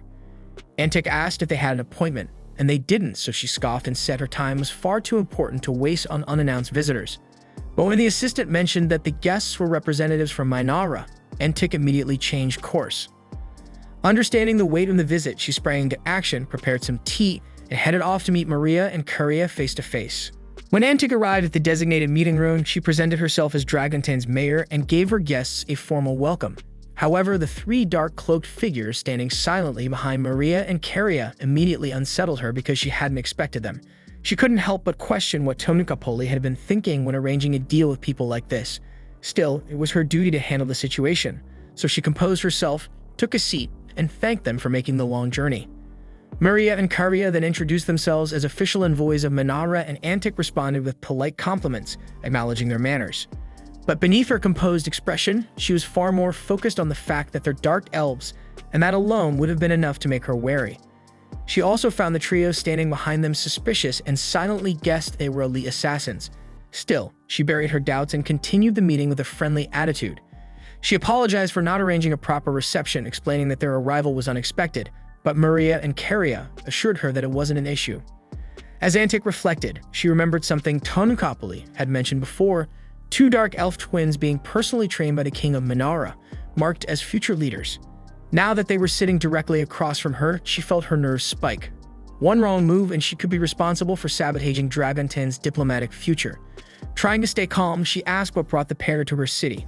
The question caught Karia off guard since their visit wasn't tied to any official mission, and she struggled to come up with a response. Before the silence grew awkward, Jiro stepped forward and explained that they had come at the invitation of staff bearer Pebe, who had invited them for a visit. He clarified that this was a cultural exchange, more like students on a study tour, and not a formal diplomatic trip. Antic felt a wave of relief. If this wasn't the beginning of any official negotiations, and the pressure was far lower. That made things much easier to handle, but even so, she knew she still had to be cautious not to offend them because one misstep could cause serious fallout. So she smiled and told Maria and Karia they were more than welcome to stay as long as they liked. In fact, she offered to personally show them around the city if they were interested. When the twins asked if that was really all right, Antic reassured them that she knew the city better than anyone and would make an excellent guide. Deep down, she hoped this would help strengthen Dragonten's ties with Minara, and truthfully, it also gave her a perfect excuse to escape her mountain of paperwork, and there was no way in hell she'd pass up a chance like that. The group then sets off into the city, with Antic enthusiastically taking the lead and spending the entire day giving Maria and Karia a full tour of Dragonten. The outing went smoothly, and the atmosphere between them was lively and pleasant. At the same time in Minara, Takuto was swamped with documents of his own, buried under endless administrative work. Even so, he made time to monitor the twins' progress, and seeing that Maria and Curio were enjoying their visit brought him some relief. That evening, after returning to their accommodations, Antic politely took her leave. Once alone, Maria and Curio began reviewing everything they had observed throughout the day. Curio asked for Maria's impressions of the city, and Maria noted that the general mood among the townspeople felt tense. The overall sentiment was one of fear, concerns about food shortages, rumors of an impending enemy assault, and a sense of abandonment. The medics were surprised by how much Maria had picked up, especially since they hadn't seen her interacting with anyone directly. But Maria had a natural ability to read the emotions and atmosphere of others, and her insights were rarely wrong. The trio was impressed, though confused when Jiro remembered something odd. He reached into a pouch and handed Maria a small bag. Inside was a leafy plant, which Maria identified as popple grass, a highly dangerous and addictive substance that most nations had outlawed completely. Jiro explained that he'd unknowingly purchased it from a shady vendor in a narrow back alley, but once he realized what it was, he scolded Maria, telling her to toss it out immediately because narcotics were off limits. However, the bigger concern wasn't that Maria had acquired it, it was how easily accessible the drug had been. Something like popple grass shouldn't have been anywhere near the public, let alone sold so openly. After discussing the situation, they all agreed. Someone within Dragonton had to be cultivating and distributing the illegal herb, and that posed a serious problem. Curio was especially troubled, considering how hard Antic was working to hold the city together, so the idea that this was happening right under her nose was disheartening. Saburo pointed out that the presence of drugs meant things could be even worse beneath the surface, and with such dangerous elements hiding in the city's shadows, they'd need to stay extra alert and focus on keeping Maria and Curio safe, because if something as serious as drug trafficking was happening unchecked, there was no telling what else could be lurking nearby. The following morning, the medics escorted Maria and Curio to visit the Dragon Veen, a place known for its stunning natural beauty.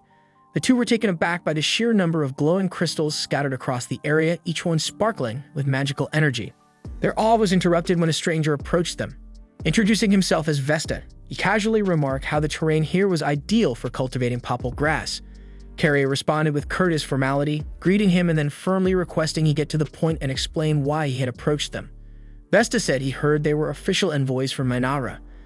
With Dragonton and Minara expected to share control of the region in the future, he thought now would be the perfect time to strike up a business proposal. He offered them a chance to partner with him in growing and distributing popple grass. Curio chose to play along and asked what benefits Minara would gain from such an arrangement. Vesta explained that the drug brought in large profits on the black market, and a fair portion of that revenue would naturally go to Minara. He also hinted at providing other incentives that when pressed, he said those details were too sensitive to discuss in public. Instead, he handed Curio a marked map and suggested they meet in a more private location to talk specifics. After a moment's pause, Curio accepted the map. Vesta smirked and added that he always found it easier to deal with people on the evil alliance side of things, since they usually understood him better. He complained about the current mayor constantly enforcing ridiculous restrictions like banning narcotics or outlawing human trafficking. But once Minara's king took over, he was confident the leadership would be far more accepting of his business practices. Several days later, Maria and Curio paid one last visit to Antic before preparing to depart the city. Antic thanked them for their time, saying it had been a pleasure getting to know them during their stay. The twins expressed their gratitude for her hospitality and asked if there was anything they could do in return before leaving. Antic smiled and requested that if possible, they put in a good word for her when they next met with King Takuto, so Maria and Curio agreed without hesitation, promising they'd speak highly of her when the time came. Suddenly, the door to the room swung open and Vesta strutted in with two thugs flanking him. Antic stood up abruptly, furious, and shouted that he had no right to enter without being summoned. But Vesta, as always, showed zero regard for rules or authority, and he'd simply invited himself in. With a smug tone, he said he was only there to receive an answer from Maria and Curio, since they never showed up to the meeting he'd arranged regarding his earlier proposal. Maria calmly asked if he was referring to the ridiculous popple grass partnership he tried to pitch them. Antic's face paled because this was the first she was hearing of any deal between her guests and Vesta, and the idea that Minara might have aligned with someone like him terrified her. Because if Vesta managed to drag that kingdom to his side, it could spell disaster for Dragonton. Maria picked up on Antic's distress and reassured her immediately. She said there was no need to worry because they'd never aligned themselves with filth like Vesta, and they thought it would be obvious to him that their absence from the meeting was their answer. Carria then asked Antic if it would be acceptable for them to handle the situation themselves.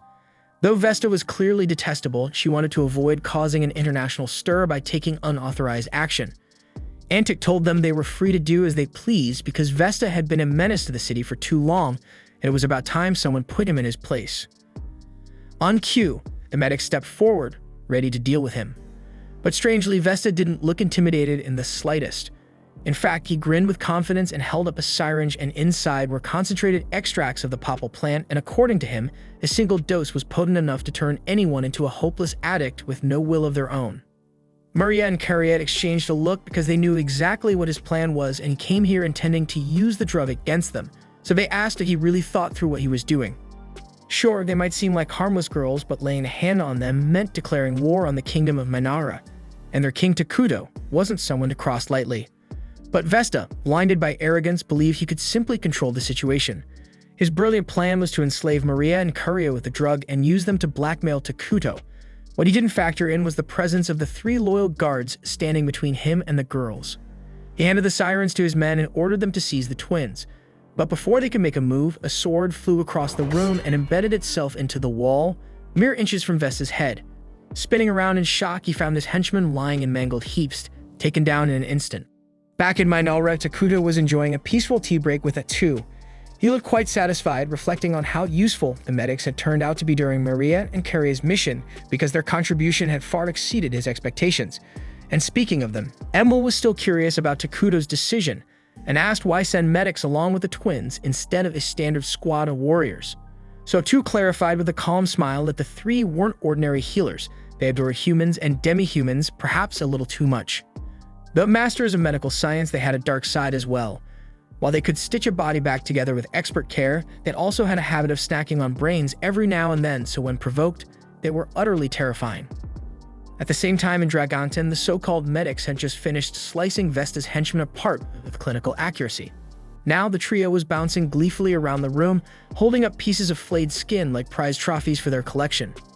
Antic dropped to her knees in horror, paralyzed by the sight of the medic's true nature. So Maria walked over to gently console her, trying to calm her nerves even as the medics danced with a freaking human skin. As for Vesta, no amount of pleading would save him now. Trembling, he begged for mercy. But Carria stepped forward with cold finality. She told him that his involvement in the drug trade wasn't her concern because that alone wouldn't have earned her wrath, but the moment he dared to threaten her sister, tried to use mind-controlled drugs on them, and worst of all, insulted their glorious king Takuto, he sealed his own fate. So without a trace of sympathy, Carria gave the order, and minutes later, Vesta was gone. In his place stood the 3 medics, now cheerfully dressed in fresh skin suits crafted from Vesta himself, and Antic could barely process what she was seeing. So Carria turned toward her and offered a lighthearted apology for the mess in the office. She even asked if Antic would like them to cover the cost of cleaning, but Antic, barely keeping it together after literally shit herself, quietly muttered that it wouldn't be necessary. Carria thanked her warmly for her understanding, flashing a sweet, innocent smile. But in the wake of what just happened, that damn smile felt even more disturbing than the scene of dismembered corpses. At that moment, Antic deeply regretted taking the position of mayor, but it was too late to turn back now because this was her reality, and she'd just have to survive it. Then, as soon as the group returns to Minograd, they're immediately summoned to a meeting, where Atu is ready to chew them out for everything that happened.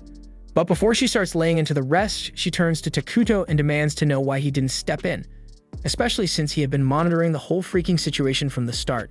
Takuto sheepishly admits that he didn't want the girls to feel like he was hovering over them, so he let them handle it on their own, but clearly that decision backfired.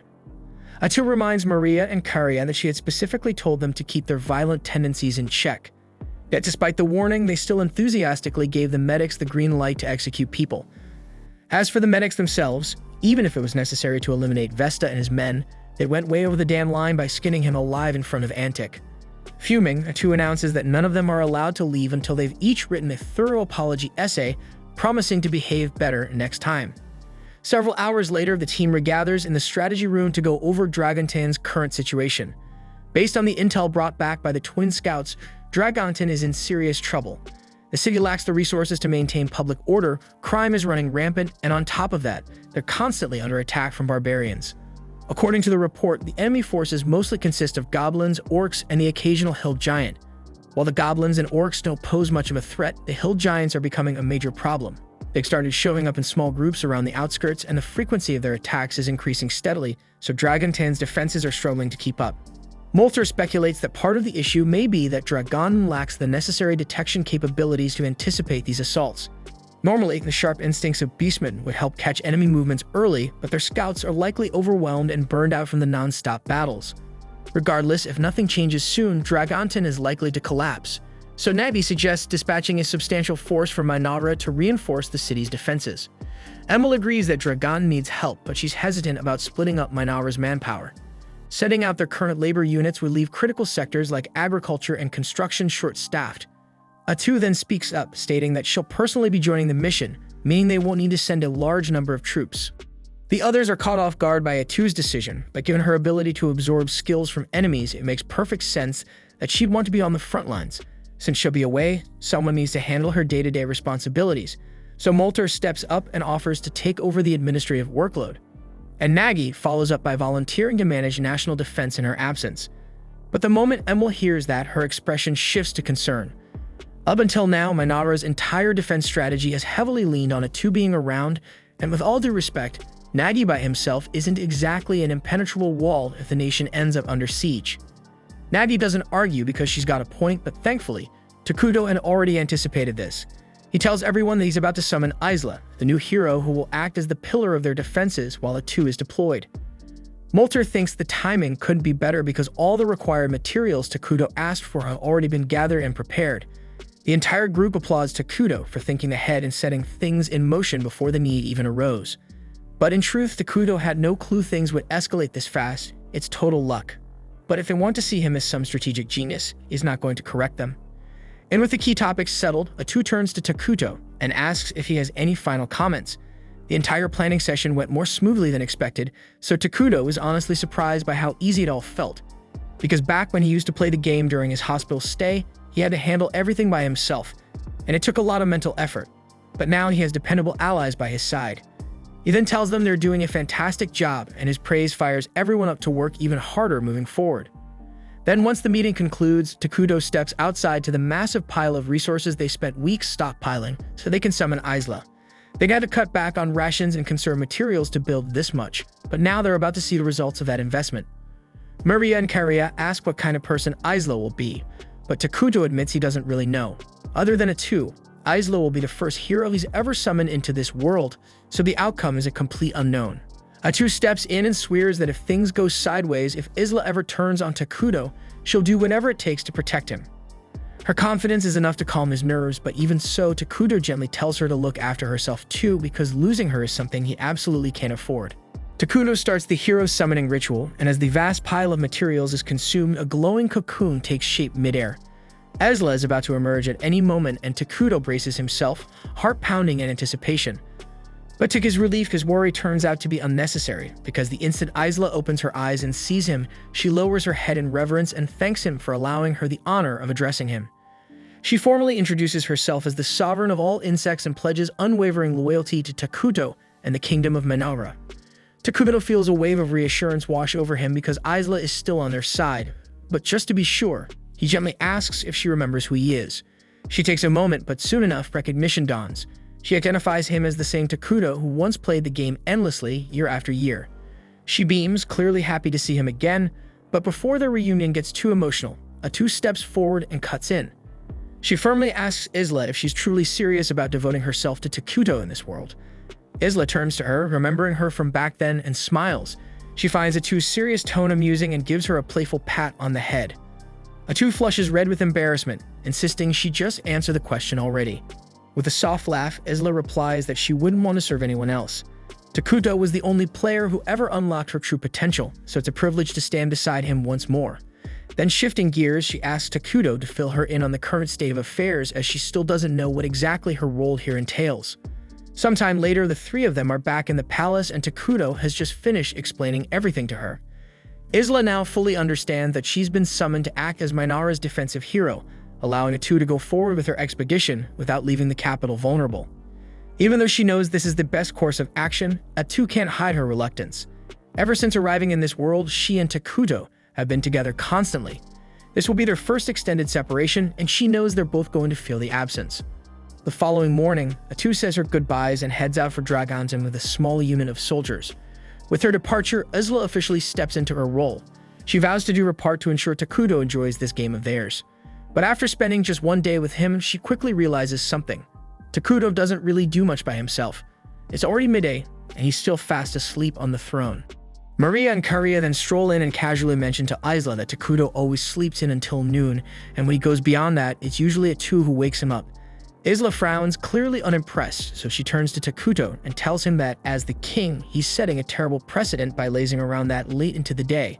She encourages him to start waking up earlier from now on, so Takuto gets a bit embarrassed and promises he'll try to do better. The twins are surprised by how effortlessly Isla got him to comply, especially since Atu typically lets him do whatever he wants without complaint. Seeing the twins also reminds Isla of something she meant to ask, so she turns to Takuto and requests permission to borrow Maria and Karia for the afternoon. Takuto doesn't object, but he does ask why she needs them, so Isla explains that she'd like them to give her a proper tour of the kingdom, since she's still unfamiliar with its layout and wants to understand it better, especially to plan its defense more effectively. Takuto agrees because it's a good idea, so he approves the outing. And while they're on the subject of responsibilities, Isla informs him that his citizens will be arriving soon to request formal approvals from him, so he should be prepared to deal with them properly. Right at that moment, Emil enters the chamber, so Isla and the twins politely excuse themselves, leaving Takuto alone with her. Emil then walks up and hands him a stack of documents, asking him to review the labor division reports for the week. Takuto takes the papers, but immediately feels his nerves spike because this is the first time he's speaking to Emil without Atu or the twins nearby, and he's not sure how to handle it. After a few moments of silence, Emil notices his hesitation and asks if there's an issue with her proposal. Takuto quickly shakes his head and tells her that the report looks solid, and he actually thinks her resource allocation is well balanced. However, he asks that starting next week, she scale back the amount of resource collection because now that Isla has been summoned, they don't need the surplus anymore. So Emil nods in understanding, thanks him for the input, and promises to make the adjustments right away. But Takuto is already mentally drained from that short exchange, and unfortunately, there are still a whole bunch of meetings lined up today, so it's shaping up to be a long one. At the same time, Isla is out strolling with the twins, and she asks them to give her a full tour of the facilities around Managra. The twins begin by showing her the administrative building, where all the documentation and internal affairs are managed. But before they can go any further, they spot Emil rushing around with a visibly stressed expression. Noticing her flustered state, Isla steps forward and gently asks if something's wrong because she seems far too busy for this time of day. Emil explains in frustration that Nagi has been tearing through the training equipment like crazy, and it's completely throwing off her monthly resource planning. Isla softly pats Emil on the head and assures her that everything will be fine. She even offers to personally give Nagi a stern talking to for being so careless with the gear, and Emil immediately feels more at ease. Afterward, the group heads over to the training grounds to wait for Nagi. As soon as he shows up, he bolts across the field, zooms past the soldiers, and dramatically smashes their swords, supposedly to make a point about their poor form. And this was exactly the behavior Emil was venting about earlier, so Isla approaches him calmly and questions whether destroying their equipment was truly necessary just to make his message clear.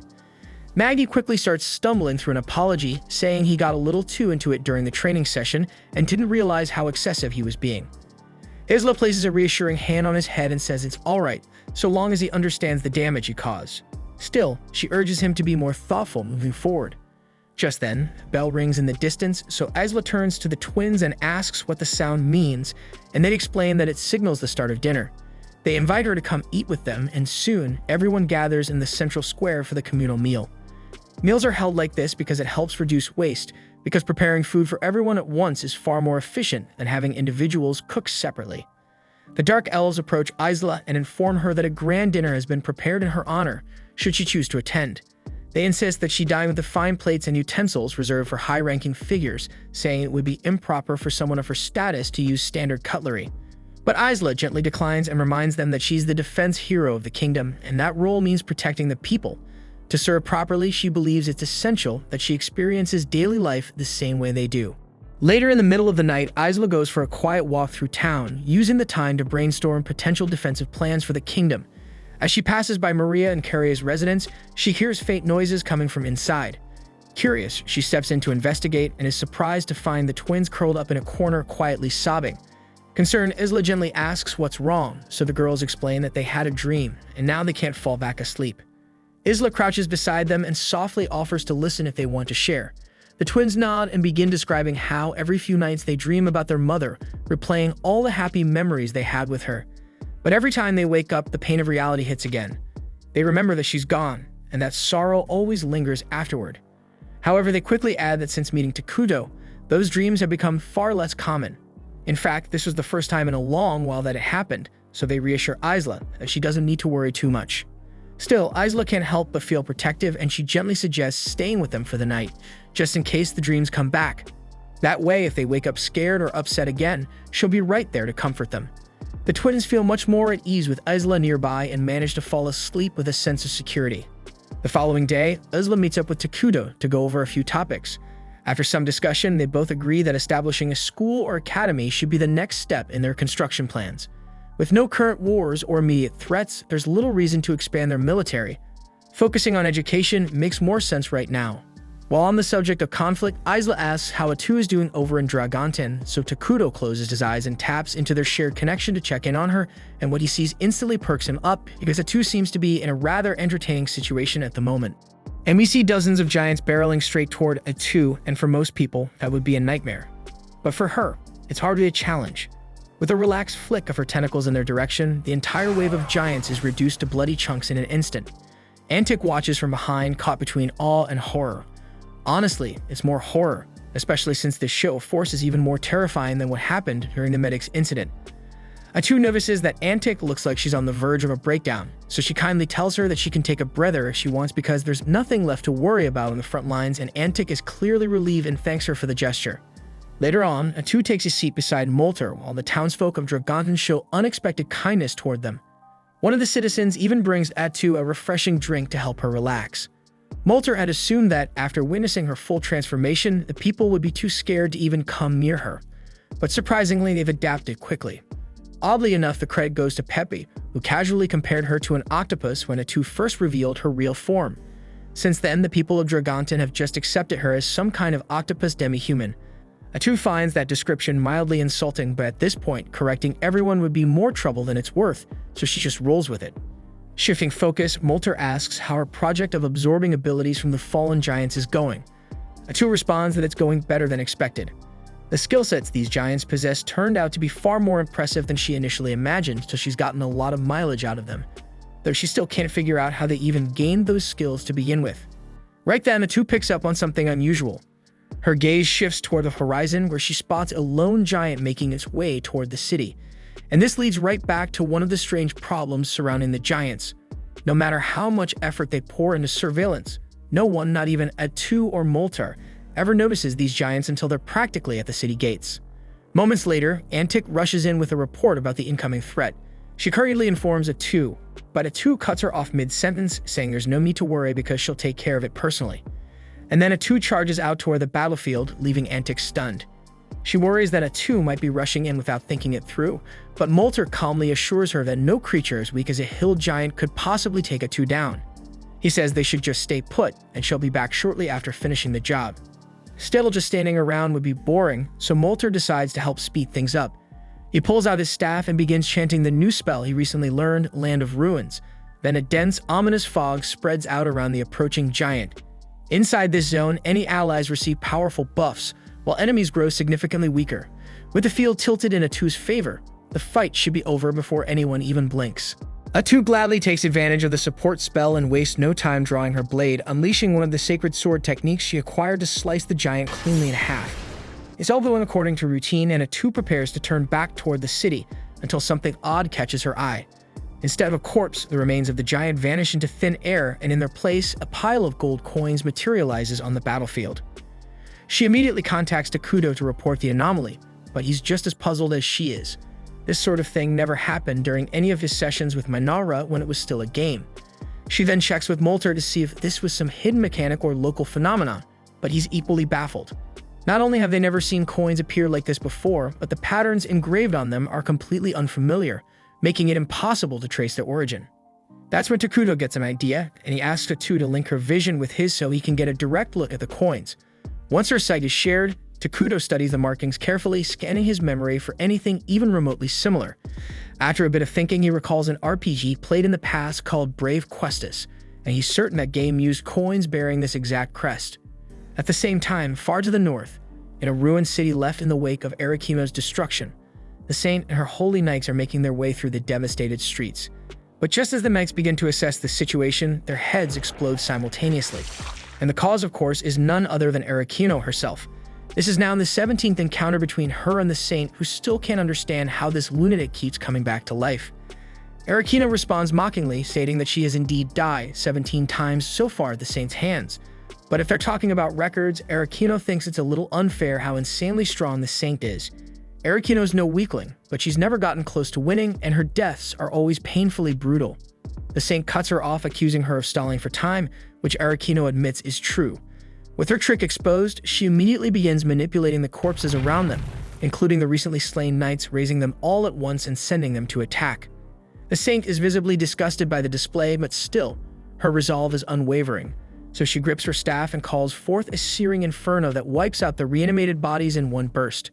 With nothing left standing, she rushes Arakino and drives her weapon straight into her chest, killing her again, and this time for the 18th time. Even as Arakino's body crumbles, the saint knows this won't be the last encounter because her adversary always finds a way to return. But for now, this victory gives her the time she needs to finally craft a plan that might end it once and for all. At the same time, back in Dragonton, an enormous force of giants has suddenly emerged near the outskirts of the city, and the guards stationed on the walls are in full panic. None of them have ever witnessed such a massive horde of giants gathered in one location before. At this point, Takuto has come to a realization that the army attacking Dragonton must have originated from the world of Brave Questas, a game where players assume the role of a hero destined to defeat the Demon Lord. The lack of any warning signs before the giants show up now makes sense, considering that enemy encounters in that game were completely random. Isla had always considered the possibility that they'd eventually face opponents who were summoned into this world just like they were, but she never once imagined that those enemies would come from a completely different game genre. The structure and mechanics of Eternal Nations are drastically different from those of Brave Questas, but Takuto has first-hand experience with both titles, so he already knows exactly what needs to be done. On a ridge overlooking the city, the two masterminds behind the siege, Flamin and Ice Rock, are busy discussing their next move. It turns out they've been given total freedom to use any means necessary to conquer territory in the name of the Demon Lord. Since their arrival in this world, they've been incredibly lucky because all the goblins and giants nearby joined their demon army without resistance, giving them a sizable force to use in their campaign to dominate the land. Still, as Ice Rock reflects on things, he remembers that their entire lives used to revolve around conquering the game world of Brave Questas before being dragged into this new reality. Now that they're here, is it really worth abandoning everything they built in the old world to take over this one? The thought lingers for a moment, but Flamin couldn't care less because deep thinking isn't his thing. He tells Ice Rock that the only thing that matters now is obeying the Demon Lord's will. And with that, the two prepare to bring destruction to Dragonton and flood the land with despair.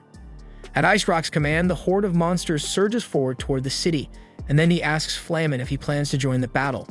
But Flamin waves him off, saying he'll sit this one out and leave the glory to Ice Rock. Grateful, Ice Rock leaps down onto the field, eager to lead the assault, while Flamin stays behind to begin executing his side objective for this mission. Down below, Ice Rock rallies his troops and instructs them to raise the city. But before the siege can fully begin, a dense, dark smoke spreads across the battlefield.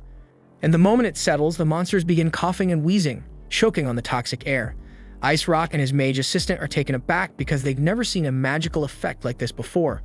But judging by how the neutral creatures are suffering while those of evil alignment, like Ice Rock and the mage, are becoming stronger, the assistant quickly deduces that the spell must be tailored specifically to empower dark-aligned combatants. Then at that moment, one of the two's tentacles pierces clean through the assistant mage's torso, ending him on the spot. With him out of the way, her focus shifts to Ice Rock. Takuto makes a brief remark about a warrior tied to ice, which leads the two to assume that Ice Rock must be one of the 4 top generals serving under the Demon Lord. Ice Rock, now visibly agitated, demands to know how she uncovered his identity so quickly, and the two casually explains that she's a hero unit from the game Eternal Nations, acting under the divine will of her magnificent ruler, King Takuto. And honestly, there's no point in dragging the conversation out because she intends to eliminate every last one of them anyway. Back near the city's defenses, Antic rallies the troops and instructs them to release a volley of arrows at the incoming horde. But the result is so underwhelming that she immediately scraps that idea and commands everyone to begin evacuating the city. Right then, Molter arrives and can't help but chuckle at Antic for already thinking of retreat. but she argues it's the only choice left. For now, his enchantment has slowed the enemy's advance, but it's only a matter of time before it wears off. And once the army reaches their gates, there's no way in hell they're holding it back. Molter understands her fear, but he tells her she has nothing to worry about. Atu is already out there, tearing through the enemy, and as long as she's on the field, they can't lose. And soon enough, she'll remove the enemy's commander from the equation. Without their general, the monster troops will collapse into chaos. Then from there, Dragontin's soldiers should be able to clean up the rest without much issue. Antic is shocked by how composed Moltar is in the middle of a situation this dire. But when she looks toward the front lines and sees Atu shredding through the enemy like a force of nature, it all makes sense and everything Moltar said was true. And now she's left wondering just how terrifyingly powerful a nation of Minara really is. Meanwhile, Ice Rock is being completely humiliated. Atu weaves through his strikes with ease, eliminating enemy units left and right as if this were a game to her. Ice Rock is at a loss because he hasn't even landed a single hit, and yet she's dominating the entire fight. But what he doesn't realize is that she's following the battle strategy Takuto devised. See, Brave Questus operates on a roleplay-focused combat system built for small skirmishes, while Eternal Nations is a civilization-level strategy sim. That means warriors like Atu can engage across vastly larger zones than anyone coming from Brave Questus could ever imagine. Ice Rock shouts at Atu, demanding to know why she's even bothering to get in his way. He points out that she's clearly from the evil faction, so she should naturally be on his side, helping the Demon Lord take over the world. Honestly, there was a time when Atu and Takuto considered going the world domination route, but they dropped it pretty fast because it sounded like way too much effort. Atu's already drowning in paperwork just running one kingdom, so why the hell would she want to manage the entire world on top of that? The mention of paperwork completely loses Ice Rock, who didn't even know such a thing existed. So Atu asks him how he planned to run the world after conquering it.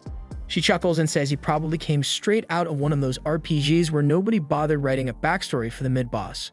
Ice Rock has no clue what RPG even means, so Atu tries to jog his memory by reminding him how many times he's probably been obliterated by some random hero over and over again in a game. She tells him he's nothing more than a filler mid-boss meant to lose, and as much as she'd love to say she relates, she can't really sympathize with a walking loser like him. All the while, she's deflecting his strikes like it's nothing. Ice Rock starts to lose it and screams that he'll crush anyone who stands against his great demon king, but Atu just laughs and says the only real ruler here is Takuto, the supreme leader of Minara. Then she notices that Ice Rock is charging up an attack, and she thinks to herself how silly he must be if he expects to land such a predictable blow. But as she tries to step back, she suddenly realizes her feet won't move because he's frozen them solid with frost. She didn't see that coming, and now she's wide open as Ice Rock's axe comes swinging down. The hit actually lands, and it seriously messes her up. Ice Rock feels like a champion for finally doing real damage. But just a few seconds later, Atu rises back to her feet and immediately kills him without breaking a sweat. She feels annoyed that she let such a weakling get a hit in, but her body regenerates so fast that the wound's gone before it even matters. Still, she starts ranting about how ridiculous that ability was and how exactly is anyone supposed to avoid a move that literally locks you in place right before the hit lands. But when she checks the skill description after stealing it, she finds out it literally guarantees a hit, so there was nothing she could have done to avoid it. Now that he's dealt with, she tries contacting Takuto to send her status report. But the moment she reaches out, a cold chill runs down her spine as she learned that multiple hostile forces have surrounded Minara. Elsewhere on the continent, the Demon Lord from Brave Questus is hard at work building his fortress, surveying the lands of this unfamiliar world he's determined to dominate. Meanwhile, back in Minara, a breathless dark elf soldier bursts into Takuto's study with urgent news. An enemy force is headed toward them, but Takuto already anticipated this and shows no signs of panic. Isla calmly informs the soldier that one of Takuto's abilities grants him awareness of everything happening within the borders of his domain. So the moment the hostile army entered their territory, Takuto had already dispatched Nagi and the primary military force to intercept. Worried about the situation, Maria and Karia ask if the kingdom is truly at risk, but Takuto assures them there's no cause for alarm because everything is going according to plan.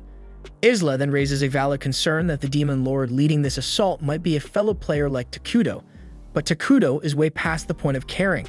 Under different circumstances, he might have tried diplomacy, but since Atu already eliminated one of the Demon Lord's elite generals, and they've made the foolish move of invading his territory directly, Takuto's response will be anything but merciful. Right now, the kingdom's forces include Isla, Nagi, the elite dark elf soldiers, medics gifted with healing magic, and the larval constructs Isla developed for construction work, all of whom are ready to join the fray, so with such a unit, defending Minara shouldn't be too difficult. Shortly after, Takuto receives word from Emil that she successfully evacuated all non-combatant residents, and he's relieved to hear it because fewer civilians around means fewer casualties. Soon after, Nagi reaches out from the battlefield with an update on the approaching enemy force. From what he's seen, they're looking at around 1,000 strong, including goblins, orcs, and a few odd hybrid creatures that he can't even identify. Takuto thanks him for the status report and tells him to stay sharp and focus on keeping the capital safe. It's a significantly larger force than he originally expected, and chances are one of the Demon Lord's remaining top generals is among them, so it's shaping up to be a serious confrontation. Thankfully, Mainara's current supply reserve is healthy, and considering Takuto's in-depth knowledge of Brave Questus mechanics, they have the upper hand.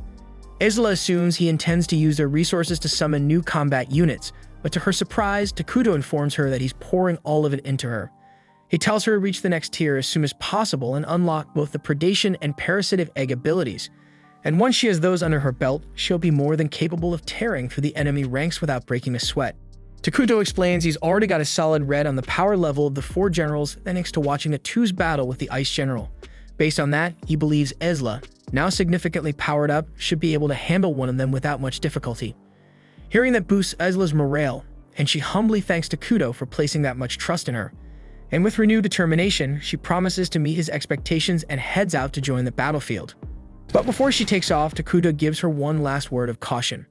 He reminds her that the RP system is full of cheap, unfair mechanics, and a single unexpected trick could be lethal. Isla remembers the incident where something similar happened to it too, so she assures him that she'll proceed with caution and won't let her guard down. That covers everything Takuto needed to go over, so Isla says her farewells to the twins and civilians, then lifts into the sky with purpose. At the same time, in a deeper section of the woods, a squad of flame-wielding demon soldiers advances toward Mainara. The knight mutters about how strange it is that Flamen ordered them to split off from Ice Rock's forces to head into this eerie-looking forest.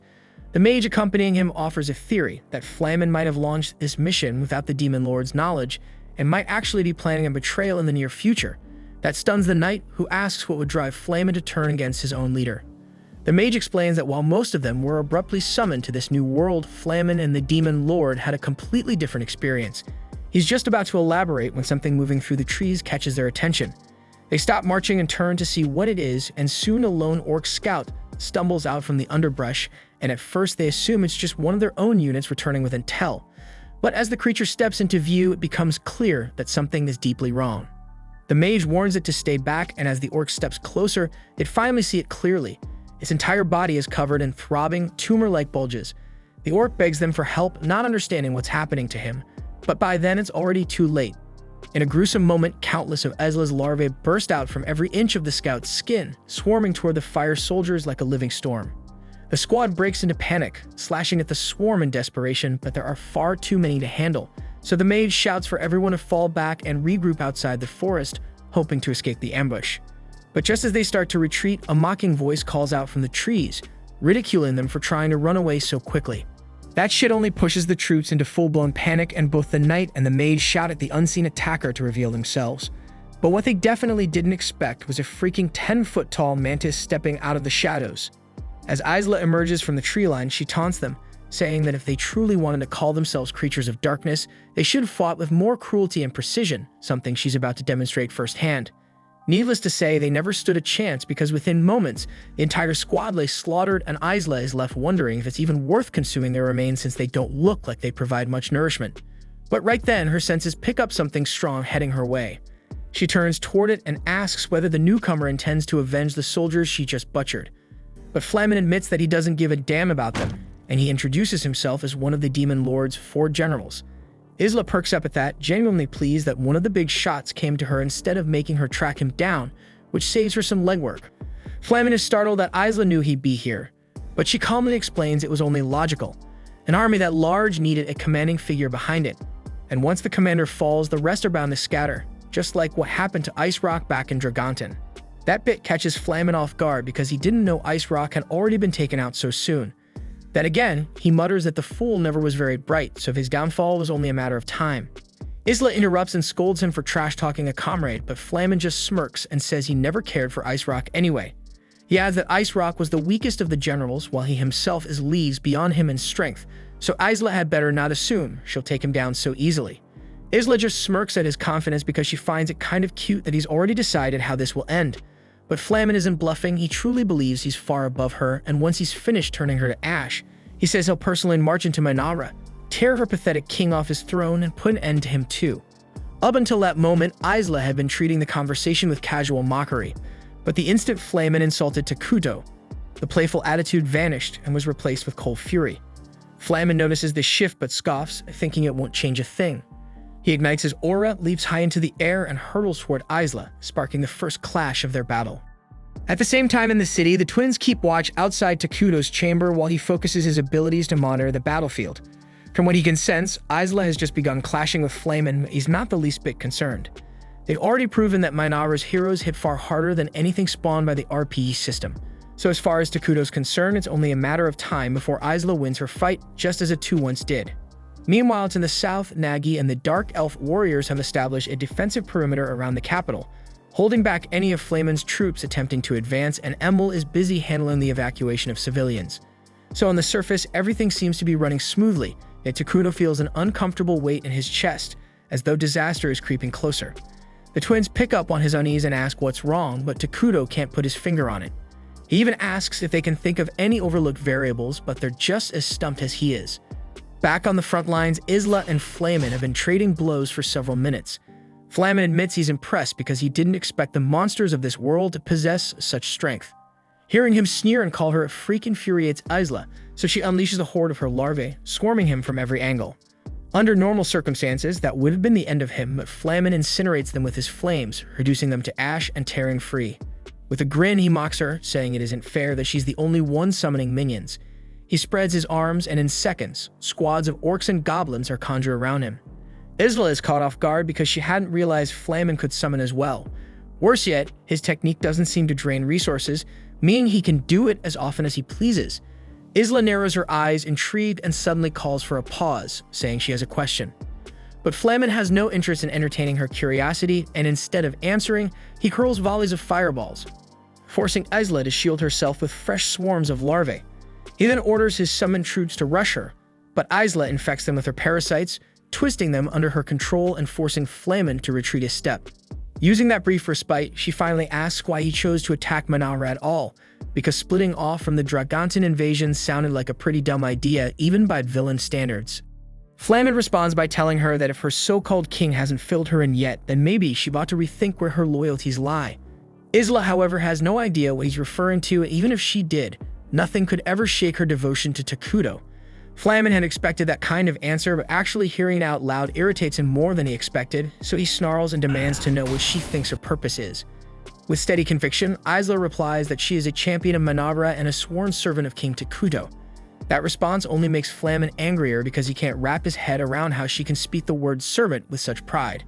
And then it clicks. Isla chose her loyalty willingly and serves Takuto because she wants to, and that freedom makes her stronger. He, on the other hand, is bound by the Demon Lord's command whether he likes it or not, because that's how his world was coded and he despises it. But he clings to one belief: if he carries out his mission and wipes out everyone here, he'll finally be released from his chains. As he declares this, he unleashes the full extent of his power. For the first time, Isla realizes that Flamen's entire struggle stems from a desire for freedom, and though she feels a flicker of pity, it doesn't change a thing. Flamen then hurls a roaring tide of fire across the skies, chasing her relentlessly. One blast strikes her dead on, and he's convinced it's over. But to his frustration, Isla emerges unharmed, having shielded herself in a hardened cocoon. She calmly tells him that if he really wants to bring her down, he'll have to do far better than that. In the next instant, Flamen unleashes a rapid barrage of fire, but Isla dodges with ease until his mana burns out completely, leaving him wide open. Seizing the chance, she slashes him deep across the chest. As the wound takes its toll, Flamen realizes this is the end. His thoughts drift back to that strange being who spoke to him and the Demon Lord before they were summoned here. It had promised him freedom if he destroyed this entire world. But now, bleeding and broken, he accepts that a puppet like him was never capable of fulfilling such an impossible task. Still, surrender isn't in his nature. Moments later, Isla's blade cleaves him in two, and Flamen is finally defeated. She immediately tries to contact Takuto to report her victory, but the link suddenly cuts off. Maria and Karia then appear before her out of nowhere, leaving Isla completely confused. She orders her larvae to form a defensive line around the twins, but at that very moment, the dead Flamen begins to smile. Takuto watches the chaos unfold from his end and immediately tries to ping the others, but an error pops up telling him the chat system isn't available. That had literally never happened before, and his nerves kicked into overdrive. Isla wasn't doing any better because she had already tried reaching out to everyone she could think of, but no one was replying. Not wanting to leave anything to chance, she grabbed Maria and Karia and took off, flying hard to get them somewhere safe. But after several minutes of flying, something felt wrong, and sure enough, they ended up back in the exact same location they started from. Suddenly, Flamin broke into hysterical laughter, clearly enjoying the absurdity of the moment. He casually said there's no skipping this scene and everyone has to play their part. Isla freezes in disbelief because he's speaking and she was certain he had already died. She then didn't waste time and tried to finish him off again with a clean strike, but he didn't even blink at the damage. He just smirked and told her nothing she did now could stop what's coming. He was already dead anyway, so there was no point trying to kill him again. Isla swung again, faster and harder, but this time, her attack froze mid-air, stuck in place like something had overridden her command. At that same moment, Takuto's display lit up with a notification. Important characters are protected during story events, and just like that, it clicked. He remembered the storyline from Brave Quests that after Flamin's first death, he briefly resurrects just long enough to hit the entire squad with an unblockable move. Meanwhile, Isla and the girls had no clue what was about to drop on them. Still, Isla kept her voice calm and told the twins everything would be alright. Flamin chuckled darkly and said it was sweet how much she cared about them, but sadly she wouldn't be able to back up that promise. Furious, Isla lashed out, slamming attack after attack into him in a desperate effort to stop whatever was coming, but none of it worked. Flamin calmly reminded her that he was already dead by the system's rules, so she wouldn't be able to kill him now even if he weren't being guarded by the story. Then out of nowhere, Isla's whole body locked up, frozen stiff like her limbs had been hijacked. She knew something external was stopping her from continuing the assault, and her face twisted in frustration. Flamin notices her fury and sighs, saying there's no point being mad at him because he wasn't the one pulling the strings. And just like them, he was stuck in this goddamn scripted event and he's been through it countless times before and he despises it even more than they do. Suddenly, both Maria and Karia start strolling straight toward Flamin without understanding why. Their faces are full of panic, but their bodies aren't responding and they're being moved like puppets. Isla sees what's happening and rushes to stop them, but the scenario clamps down hard, freezing her in place the second she tries to interfere. Flamin just laughs as she struggles, clearly enjoying every second. He tells her she finally gets it, that unbearable, sick feeling of watching something unfold while being completely powerless to stop it. And that's what he's been stuck in for decades. No matter how much she screams or resists, none of it matters. The script won't bend and she's about to watch two people she cares about die right in front of her. Maria and Karia are trembling as they get closer to him, crying out to Isla in sheer terror, begging her to help. Isla fights with everything she has to move, pushing her body past its limits, and the strain is so brutal that her skin splits open and her arms start bleeding, but it's useless, and she's locked in place. Flamin watches her desperation with cold eyes and tells her to stop wasting her breath because he knows exactly what it's like. And once an event starts, there's no escaping it because it's all already written. He calls her a fool for thinking she had any kind of freedom. None of them do. Not her. Not him. Not even the damn demon lord. They're all just trapped ticking pieces in someone else's game. He says he once believed he could break free, that someone had offered him control over his own fate. But now he knows it was all a lie, and there's no such thing as freedom for characters like them because they were born to serve a script and nothing more. He curses the one who made him believe otherwise, and then he spits out Takuto's name like venom. In Flamin's eyes, Takuto is no different, just another player pushing pieces across a board, using people like tools until they break. So if he's going down anyway, he'll make sure to drag one of Takuto's precious favorites with him. Isla begs him not to go through with it, her voice cracking with everything she has left, but Flamin only says that there's no stopping a cutscene once it starts. And then, with no warning, his body erupts in a violent blast with Maria and Karia right next to him when it hits. When the smoke clears, the girls open their eyes inside a massive crater, and Isla is standing above them, barely holding herself up. 50% of her body is wrecked, burned, and broken, but she's alive. And we learn that at the last second, she threw herself between the explosion and the twins, taking the hit meant for them. She smiles faintly, relieved they're okay, even if she's barely breathing. Maria and Karia can't hold back their tears. They rush to Isla's side, begging her to let them carry her back to town for treatment. But when they try to contact Takuto for help, there's no answer. The girls start to spiral, unsure what to do or how to even react. Panic sets in, but Isla tells them not to waste their breath trying to call anyone. It's pointless because no medic out there could fix injuries this bad.